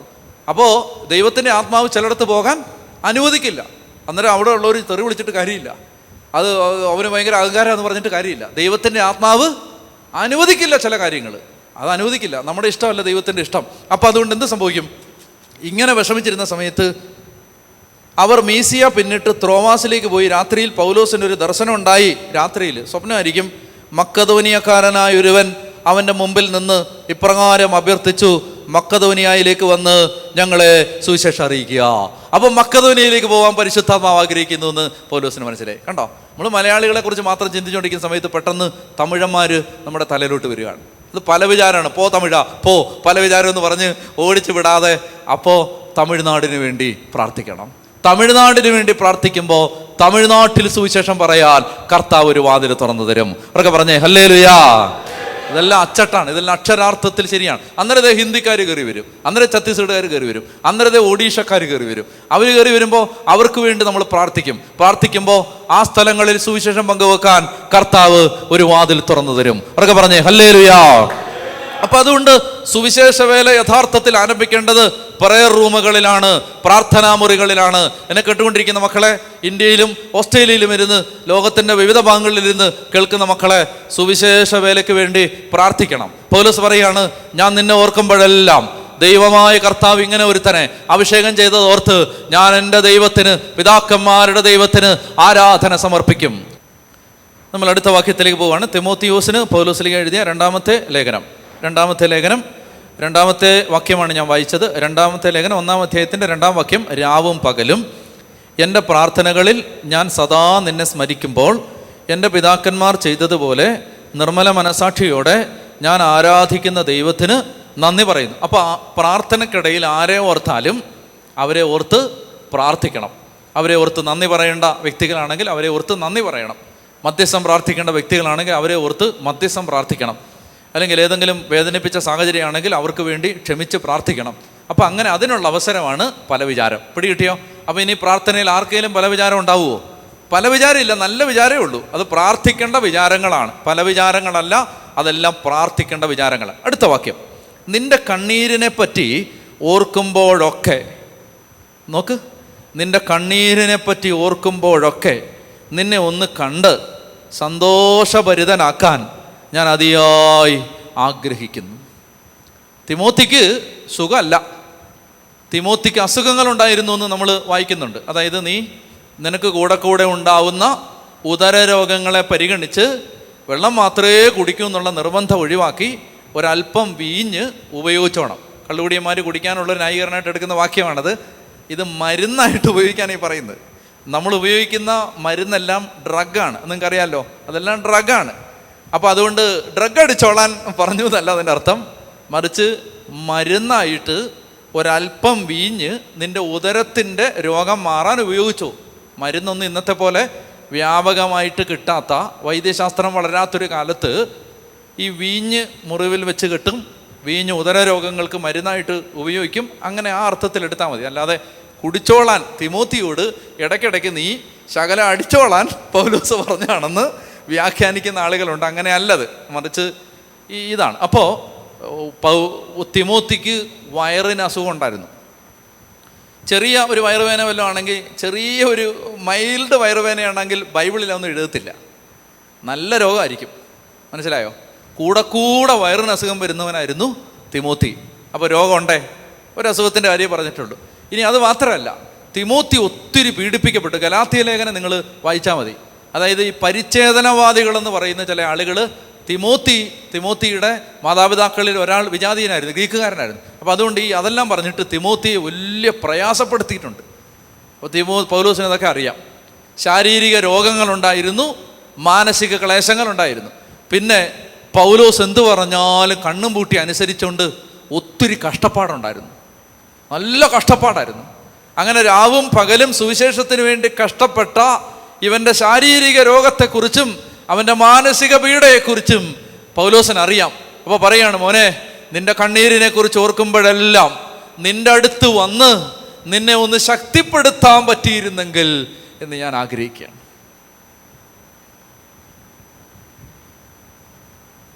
നിന്റെ നിർവ്യാജമായ വിശ്വാസം ഞാൻ അനുസ്മരിക്കുന്നു എന്ന് പറഞ്ഞാൽ, വ്യാജമല്ലാത്ത, കള്ളമല്ലാത്ത നിന്റെ വിശ്വാസം എൻ്റെ മനസ്സിലുണ്ട്. അടുത്ത വാക്യം, നിന്റെ വലിയമ്മയായ ലോവീസിനും അമ്മയായ യൗനിക്കയ്ക്കും ഉണ്ടായിരുന്ന വിശ്വാസം ഇപ്പോൾ നിനക്കുമുണ്ടെന്ന് എനിക്ക് ബോധ്യമുണ്ട്. വലിയ പ്രധാനപ്പെട്ടൊരു വാക്യമാണിത്. നിന്റെ വലിയമ്മയായ ലോവീസിനും നിന്റെ അമ്മയായ യൗനിക്കയ്ക്കും ഉണ്ടായിരുന്ന അതേ വിശ്വാസം തന്നെ ഇപ്പം നിനക്കും ഉണ്ട്. അപ്പം ഈ തിമോത്തിയുടെ വിശ്വാസം എവിടുന്ന് കിട്ടിയതാ? അമ്മച്ചിയുടെ വിശ്വാസമായിരുന്നു, അതുപോലെ വല്യമ്മച്ചിയുടെ വിശ്വാസമായിരുന്നു. ഈ കൊച്ചുമകനിലേക്ക് വന്ന വിശ്വാസം വല്യമ്മയുടെ വിശ്വാസമായിരുന്നു. ഈ അടുത്ത ഇടയ്ക്ക് എൻ്റെ വല്യമ്മച്ചി മരിച്ചു. 103 വയസ്സ് പ്രായം ഉണ്ടായിരുന്നു. 103. നല്ല വല്യമ്മയായിരുന്നു. അത് മരിച്ചുകൊണ്ട് പറയല്ല, കാരണം എല്ലാവരും മരിച്ചു കഴിഞ്ഞാണ് ഈ പറയുന്നത്. നല്ല സൂപ്പറായിരുന്നു. മരിച്ചുകൊണ്ട് പറയില്ല. മരിക്കുന്നതിന് മുമ്പ് എനിക്ക് എപ്പോഴൊന്നും പോയി കാണാനൊന്നും പറ്റിയിട്ടില്ല, പക്ഷേ ഞാൻ ഒരു തവണ പോയി കണ്ടു. അന്നേരം എന്നോട് പറഞ്ഞു, ബോധമൊന്നുമില്ല, പകുതി ബോധമേ ഉള്ളൂ. അന്നേരം എന്നോട് പറഞ്ഞു, നീ ഇരിക്കും, ഞാൻ കട്ടൻ കാപ്പി ഇട്ട് തരാമെന്ന് പറഞ്ഞു. കട്ടിലേ നനങ്ങാൻ വയ്യ. അന്നേരം പറഞ്ഞു, ഞാൻ ഈ വല്യമ്മയെ ഓർക്കുന്നത് ഒരു പ്രത്യേക കാര്യം പറയാനാണ്. വലിയ ഭയങ്കര വിശ്വാസമുള്ള കുടുംബമൊന്നും അല്ല, അങ്ങനെ ഒരു കുടുംബത്തിലൊന്നും അല്ല ഞാൻ ജനിച്ചത്. ഒരു സാധാരണ വിശ്വാസമുള്ള കുടുംബം. പക്ഷേ ഈ വല്യമ്മ ഭയങ്കര വിശ്വാസിയായിരുന്നു. ചെറിയ വിശ്വാസിയൊന്നുമല്ല. ഞാൻ ഓർക്കുന്നുണ്ട്, എൻ്റെ ചെറുപ്പത്തിലൊക്കെ അന്ന് അമ്മച്ചിയുടെ അടക്കത്തിന് പോയപ്പോൾ അവിടെ നിന്ന് ഞാനത് പറഞ്ഞു. ഈ നല്ല ചെറുപ്പത്തിൽ ഞാൻ ഓർക്കുന്നുണ്ട്, വീട്ടിലൊക്കെ വന്ന് ഇങ്ങനെ ഇരുന്നിട്ട് ഒരു 4 മണി 4:30 ആകുമ്പോൾ കട്ടിലെ എഴുന്നേറ്റിരുന്ന് തലയിലൊരു തുണിയൊക്കെ ഇട്ട് ഇങ്ങനെ കൂനി ഇരുന്ന് പാട്ടൊക്കെ പാടി ബൈബിളൊക്കെ വായിച്ച് പ്രാർത്ഥിച്ച് അങ്ങനെ അങ്ങ് ഇരിക്കും. നമുക്ക് ഭയങ്കര പിണക്കമായത്. കാരണം എന്നാ, നമ്മൾ ഈ നല്ലപോലെ ഉറങ്ങുന്ന സമയത്താണ് ഈ പ്രാർത്ഥന. ഈ വല്യമ്മയ്ക്ക് യാതൊരു പണിയില്ലേന്ന് എൻ്റെ കുട്ടിക്കാലത്തൊക്കെ ഞാൻ ചിന്തിച്ചിട്ടുണ്ട്. ഇനി ഉച്ചയ്ക്ക് കണ്ടാലോ, വൈകിട്ട് കണ്ടാലോ, എന്തെങ്കിലുമൊക്കെ അത്യാവശ്യം പണി ചെയ്ത് കഴിഞ്ഞാൽ പിന്നെ നേരെ വന്ന് ആ കട്ടിലിരിക്കും, തലയിലൊരു കീറ്റത്തോർത്തിടും.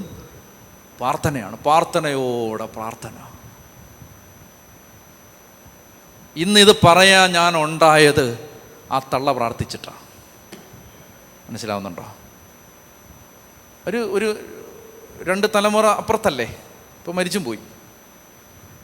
പക്ഷേ നല്ല പട്ടിണിയും പരിവട്ടമൊക്കെ ഉള്ളൊരു വീട്ടിൽ, നല്ല പ്രാരാബ്ധവും ദുരിതമുള്ളൊരു വീട്ടിൽ ഈ അമ്മ ഇരുന്ന് ഇങ്ങനെ പ്രാർത്ഥിച്ചുകൊണ്ടിരിക്കും. പാടിയും പ്രാർത്ഥിച്ചും അങ്ങനെ അങ്ങിരിക്കും. മരിച്ചു കിടക്കുമ്പോഴും നല്ല തേജസ്സായിരുന്നു. നേരെ പോയിട്ടുണ്ടാവും. വഴിക്ക് എവിടെയും അറിയത്തില്ല, ചിലപ്പോൾ തട്ടി നിന്നൊന്നും അറിയില്ല, എന്നാലും അത് അങ്ങനൊരു സാധനമായിരുന്നു. അപ്പോൾ കണ്ടോ, ഈ കൊച്ചുമക്കളിലേക്കൊക്കെ വരുന്ന എവിടുന്നാ ഈ വരുന്നേ? അതുകൊണ്ട് വല്യമ്മമാരെ കുറിച്ച് പുരാണം പറയാനല്ല ഈ പറഞ്ഞേ. നിങ്ങളുടെ മക്കൾക്ക് വിശ്വാസം ഉണ്ടാവണോ? വേണമെങ്കിൽ ഇപ്പം നിങ്ങൾക്ക് വിശ്വാസം നിർവ്യാജമായ വിശ്വാസമായിരിക്കണം, കള്ള വിശ്വാസമായിരിക്കരുത്. സത്യസന്ധമായ വിശ്വാസമാണെങ്കിൽ മക്കൾക്ക് ഈ വിശ്വാസം ഉണ്ടാവും. പറഞ്ഞേ ഹല്ലേലൂയാ, ഹല്ലേലൂയാ. അപ്പൊ അതുകൊണ്ട് അടുത്ത തലമുറയ്ക്ക് വേണ്ടി വിത്ത് വിതയ്ക്കാനുള്ള കാലമാണിത്. ആഴമായി വിശ്വസിച്ചോണം, നന്നായിട്ട് വിശ്വസിച്ചോണം, നന്നായിട്ട് പ്രാർത്ഥിച്ചോണം. പ്രാർത്ഥിക്കാൻ സമയം കിട്ടുമ്പോഴെല്ലാം പ്രാർത്ഥിച്ചോണം. വിത്ത് വിതയ്ക്കപ്പെടുകയാണ്. ഇപ്പോൾ പെട്ടെന്നത് പൊട്ടിമുളയ്ക്കുന്നില്ലല്ലോ എന്നൊരു ഭാരം ഇടയ്ക്ക് വരും. ഒത്തിരി പ്രാർത്ഥിച്ചിട്ടും കൺമുമ്പിൽ വലിയ വ്യത്യാസമൊന്നും വരുന്നില്ലല്ലോ എന്നൊരു സങ്കടം വരും. നിർത്തരുത്. നാളെ, മറ്റന്നാൾ, അടുത്ത തലമുറയിൽ, അടുത്ത തലമുറയിൽ ഒരു വിശ്വാസ വീരൻ, ഒരു വിശ്വാസ വനിത ഉയർത്തെഴുന്നേൽക്കുമ്പോ അവര് പറയും, വല്യമ്മയുടെ വിശ്വാസാന്ന് പറയും, വല്യപ്പന്റെ വിശ്വാസാന്ന് പറയും. ഇന്ന് പ്രാർത്ഥിച്ചോണം. അവർക്ക് പറ ഹല്ലേലൂയാ, ഹല്ലേലൂയാ. ഇന്ന് പ്രാർത്ഥിച്ചോണം. അതുകൊണ്ട് പ്രാർത്ഥിക്കാൻ കിട്ടുന്ന സമയം, അയ്യോ 2 മണിക്കൂറോടെ പ്രാർത്ഥിക്കാൻ അച്ഛൻ പറഞ്ഞു എന്ന് പറഞ്ഞ് ഭാരപ്പെടരുത്. ഇന്ന് നീ പ്രാർത്ഥിക്കുന്നത് നാളെ നിന്റെ തലമുറയ്ക്ക് ഗുണം ചെയ്യുമെന്നുള്ളത് കൊണ്ടാണ് എടി നിന്നെ നിർബന്ധിക്കുന്നത് പ്രാർത്ഥിക്കാൻ. പറ ഹല്ലേലൂയാ, ഹല്ലേലൂയാ. അപ്പൊ അതുകൊണ്ട് അത് മറന്നു പോകരുത്. പ്രാർത്ഥിക്കാൻ ഒരു അവസരം കിട്ടുമ്പോൾ വരുംകാലത്തിന് വേണ്ടി തിമോത്തിയോസ് എന്ന് പറയുന്ന ആ കിട്ടാക്കനി, ആ ജം, ആ തങ്ക അച്ചസ്ഫടിക സമാനമായ ഒരു വ്യക്തിത്വം തിമോത്തിയോസ്. വേദപുസ്തകത്തിന്റെ താളിലിരുന്ന് പ്രോജ്വലിക്കുന്ന, കത്തിജ്വലിക്കുന്ന കഥാപാത്രമാണത്. അങ്ങനെ ഒരു സാധനം ഉണ്ടായത് അത് 2 തലമുറ മുമ്പേ ദൈവം കളി തുടങ്ങിയിട്ടാണ്. അവരൊക്കെ പറഞ്ഞേ ഹല്ലേലൂയാ. അപ്പൊ അതുകൊണ്ട് നിന്റെ വലിയമ്മയായ ലോവീസിന്, അമ്മയായ യവനിക്കയ്ക്കും ഉണ്ടായിരുന്ന വിശ്വാസം ഇപ്പോൾ നിനക്ക് ഉണ്ടെന്ന് എനിക്ക് ബോധ്യമുണ്ട്. ഇനി വേറൊരു കാര്യം എന്താ അറിയാം, ഈ വിശ്വാസം കിട്ടുന്നത് ഒരു വലിയ കാര്യമാണ്, ചെറിയ കാര്യമല്ല. അതെപ്പോഴാണെന്ന് പറയാം, അത് നമ്മൾ വിജാതീയരോട് സുവിശേഷം പറയുമ്പോഴാണ് നമുക്കത് മനസ്സിലാവുന്നത്. വിജാതീയരോട് സുവിശേഷം പറഞ്ഞിട്ട് അവർ യേശുവിനെ രക്ഷകനെ നാഥനായിട്ട് സ്വീകരിച്ചിട്ട് മാമോദീസ സ്വീകരിക്കാൻ വരുമ്പോൾ കേട്ടോണം, മാമോദീസയ്ക്ക് ഇങ്ങനെ കൊണ്ടുവന്ന് ഇരുത്തിയിട്ട് നമ്മൾ പറയും എന്താ പറയുന്നത് അറിയാമോ? ഇപ്പോൾ ഈ മാമോദീസ എന്ന കൂദാശയിലൂടെ ഇപ്പോൾ നിന്റെ കഴിഞ്ഞകാല ജീവിതത്തിലെ പാപങ്ങളെല്ലാം തുടച്ച് മാറ്റപ്പെടുകയാണ്. ഇനി ഒരു പാപവും, ആ പാപത്തിൻ്റെ ശിക്ഷയോ ശാപമോ അവശേഷിക്കുന്നില്ല. നമ്മൾ പറയുകയാണ്, നിങ്ങൾ ദൈവത്തിൻ്റെ മക്കളായിട്ട് മാറുകയാണ്. അന്യരും പരദേശികളുമായിരുന്ന ജനം ദൈവത്തിൻ്റെ മക്കളായിട്ട് മാറുകയാണ്. പുത്രത്വത്തിൻ്റെ ആത്മാവിനെ കിട്ടുകയാണ്. സഭയിലെ അംഗങ്ങളായിട്ട് മാറുകയാണ്. പാപമോചനം കിട്ടുകയാണ്. മാമോദീസ വിശദീകരിക്കും. മാമോദീസ കൊടുക്കുന്നതിന് മുമ്പ് ഞാൻ കണ്ടിട്ടുണ്ട്. എന്താ കണ്ടിട്ടുള്ളതെന്നറിയാം? പൊട്ടി കരയും മനുഷ്യരുടെ മുമ്പിലിരുന്ന്. പൊട്ടി കരയും. അപ്പം നമ്മളവർക്ക് എന്തിനാ കരയുന്നേ? ആ വിശ്വാസം കിട്ടാൻ പോകുന്ന വിശ്വാസത്തിൻ്റെ വലിപ്പം അത് ബുദ്ധിയിലല്ലേ അറിയുന്നത്. ബുദ്ധിയിലല്ല നമ്മൾ കാണുന്ന എങ്ങനെയെന്നറിയാം, ഇത് പാവപ്പെട്ട സാധാരണക്കാരെ മനുഷ്യർക്കായിരിക്കും. അവർക്ക് ഈ വലിയ ബുദ്ധിയോ ജ്ഞാനോ അറിവോ ഇപ്പം ഞാൻ ഈ പറയുന്ന കാര്യമൊന്നും പറഞ്ഞാൽ അവർക്ക് മനസ്സിലാവുന്നില്ല. അവർക്ക് സാധാരണ കാര്യം എന്താ പറയുന്നത്? യേശു ക്രിസ്തു നിന്റെ പാപങ്ങൾക്ക് വേണ്ടി മരിച്ചു. യേശുവിനെ രക്ഷകനെ നാഥനായിട്ട് സ്വീകരിച്ചാൽ നിനക്ക് നിത്യജീവനുണ്ട്. നിങ്ങളൊന്ന് ആലോചിച്ച് നോക്കി, 2 സെൻറ്റൻസ് ആണേ ഇത്. കേരളത്തിലെ മലയാളിയോട് പറഞ്ഞ ആരെങ്കിലും കരയുമോ? നിങ്ങളൊന്ന് ആലോചിച്ച് നോക്ക്.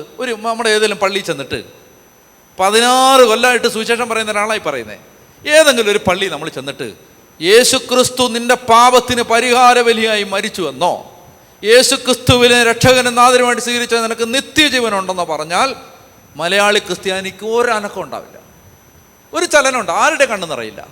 എന്നാൽ കണ്ണ് നിറയെ ആർക്കാന്നറിയാമോ? ഒരു വിജാതീയനോട് ഇത് പറഞ്ഞു നോക്ക്, ഇത് പറഞ്ഞു നോക്ക്. ഞാൻ കണ്ടിട്ടുണ്ട്. ഇത് പറയുമ്പോണ്ടല്ലോ, ഇത് പറയും, ക്രിസ്തു നിന്റെ പാപത്തിന് പരിഹാര ബലിയായി മരിച്ചു, നിനക്കൊരു രക്ഷകനുണ്ട്, നിന്നെ അടിമപ്പെടുത്തുന്ന സകലത്തിൽ നിന്നും സ്വാതന്ത്ര്യം അവൻ തരും, നിനക്ക് നിത്യജീവൻ തരാൻ ദൈവം തൻ്റെ പുത്രനെ ലോകത്തിലേക്ക് അയച്ചു എന്ന് പറയുമ്പോൾ പൊട്ടിക്കരയും. അപ്പോൾ എനിക്കൊരു കാര്യം അതിൽ നിന്ന് മനസ്സിലായി, എന്താണെന്നറിയോ? ഈ തലയിലല്ല ഇത് കയറുന്നത്. എവിടെ കയറുന്നത് അറിയോ? ഈ ആത്മാവിലാണ് ഈ സാധനം കയറുന്നത്. വചനം കയറുന്നത് ബുദ്ധിയിലല്ല, ആത്മാവിലാണ്. ഈ മലയാളിയുടെ അകത്ത് കയറാത്തന്നെന്നറിയാമോ? ഈ ബുദ്ധി മാത്രമേ തെളിഞ്ഞു കിടപ്പുള്ളൂ, ആത്മാവ് ഇരുട്ടിനകത്ത് കിടക്കുകയാണ്. കാര്യസാധത്തിന് വേണ്ടി ഭക്തി മാർഗം കൂടി ജീവിച്ച് ഈ മലയാളി വിശ്വാസിയുടെ അകത്ത് കിടക്കുന്ന ഈ ആത്മാവ് ഇരുട്ടി കിടക്കുക. ബുദ്ധി നല്ല ബുദ്ധിയാണ്, എന്ത് വചനം പറഞ്ഞാലും മനസ്സിലാവും. അയ്യോ മനസ്സിലായോ, പിന്നെ അച്ഛൻ പറയുന്നതിന് മുമ്പേ മനസ്സിലായെന്ന് പറയും. കാരണം ബുദ്ധി തെളിഞ്ഞു കിടക്കുകയാണ്. പക്ഷേ ആത്മാവ് തടവറയിലാണ്. നിങ്ങൾക്ക് ശരിക്കും മനസ്സിലാക്കണം, ആത്മാവ് തടവറയിലാണ്. അതുകൊണ്ട് അവർക്ക് ഒരനക്കം ഉണ്ടാവില്ല. നിങ്ങളൊരു വിജാതിനോട് ഇത് പറഞ്ഞു നോക്ക്, അവൻ്റെ കണ്ണ് നിറയും, അവൻ ഏങ്ങലടിച്ച് കരയും, പൊട്ടിക്കരയും. ഞാൻ കണ്ടിട്ടുണ്ടത്, പൊട്ടിക്കരയും. അപ്പം നമ്മൾ വിചാരിക്കും, എടാ ഇത് കേരളത്തിൽ പറഞ്ഞിട്ട് ഒരു വ്യത്യാസമില്ല, വേറെ എവിടെയെങ്കിലും പറയുമ്പോൾ ഭയങ്കര വ്യത്യാസം. എന്താണെന്നറിയാം? അത് ഈ സാധനമാണ്. ബുദ്ധിയിലല്ല ഇത് കയറുന്നത്, ആത്മാവിലാണ്. ആത്മാവിൽ അത് കയറും. ഉറക്കെ പറഞ്ഞേ ഹല്ലേലൂയാ.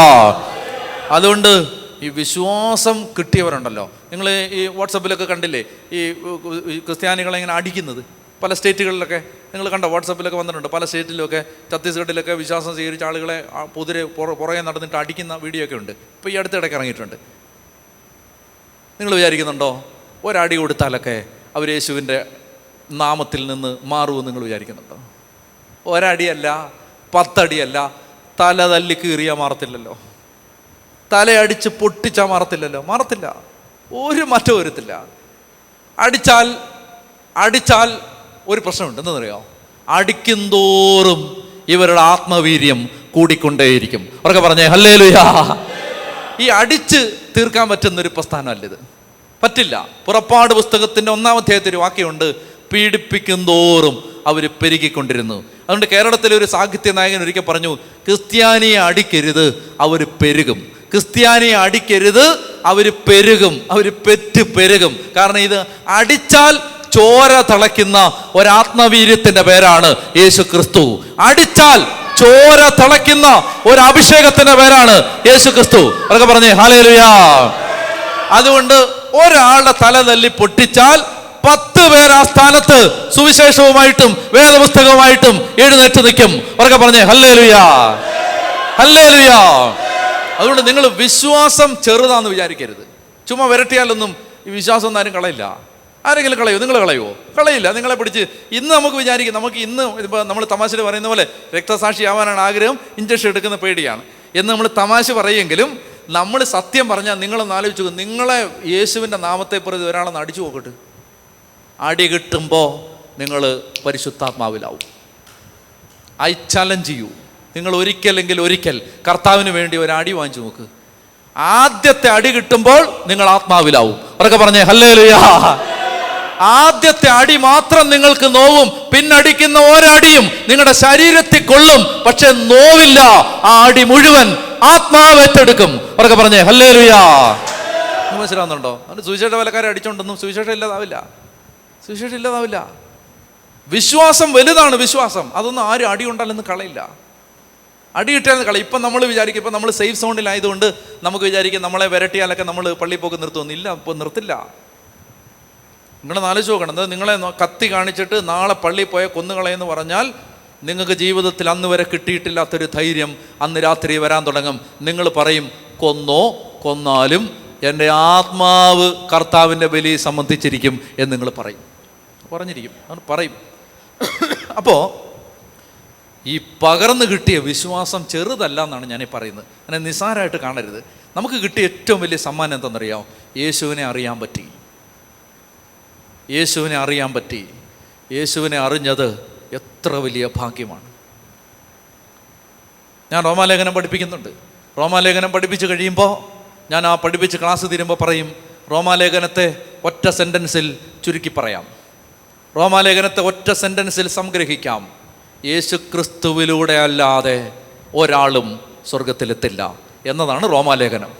നമ്മൾ സ്വർഗത്തിലെത്തുമെങ്കിൽ അത് യേശുവിലൂടെ മാത്രമായിരിക്കും. ആകാശത്തിന് കീഴിൽ മനുഷ്യരുടെ ഇടയിൽ രക്ഷയ്ക്ക് വേണ്ടി യേശുവിൻ്റെ നാമമല്ലാതെ മറ്റൊരു നാമവും നൽകപ്പെട്ടിട്ടില്ല. ഇത് ആത്മാവിൽ ഉറപ്പായിട്ട് കിട്ടിയ ആളുകളാണ് വിശ്വാസികൾ. അതുകൊണ്ടാണ് വിശ്വാസികൾ എന്ത് പീഡനം ഉണ്ടായാലും അവർ യേശുവിനെ പങ്കുവെക്കും. ഏറ്റവും കൂടുതൽ ഏറ്റവും വേഗത്തിൽ വളരുന്ന സഭ എവിടെയാണെന്നറിയാവോ? അത് ചൈനയിലാണ്. ഇന്ന് ലോകത്തിൽ ഏറ്റവും വേഗത്തിൽ വളരുന്ന സഭ ചൈനയിലാണ്, ഏറ്റവും കൂടുതൽ പീഡിപ്പിക്കപ്പെടുന്ന സ്ഥലത്ത്. അപ്പോൾ ദൈവവിശ്വാസം, ഈ യേശുവിലുള്ള വിശ്വാസം, ക്രിസ്തീയ വിശ്വാസം, അത് നിസ്സാര കാര്യമല്ല. എന്നൊക്കെ പറഞ്ഞേ ഹല്ലേലൂയാ, ഉച്ചത്തി പറഞ്ഞേ ഹല്ലേലൂയാ. ഒരു കാര്യം കൂടെ പറഞ്ഞിട്ട് നമ്മൾ പ്രാർത്ഥിച്ച് അവസാനിപ്പിക്കാം.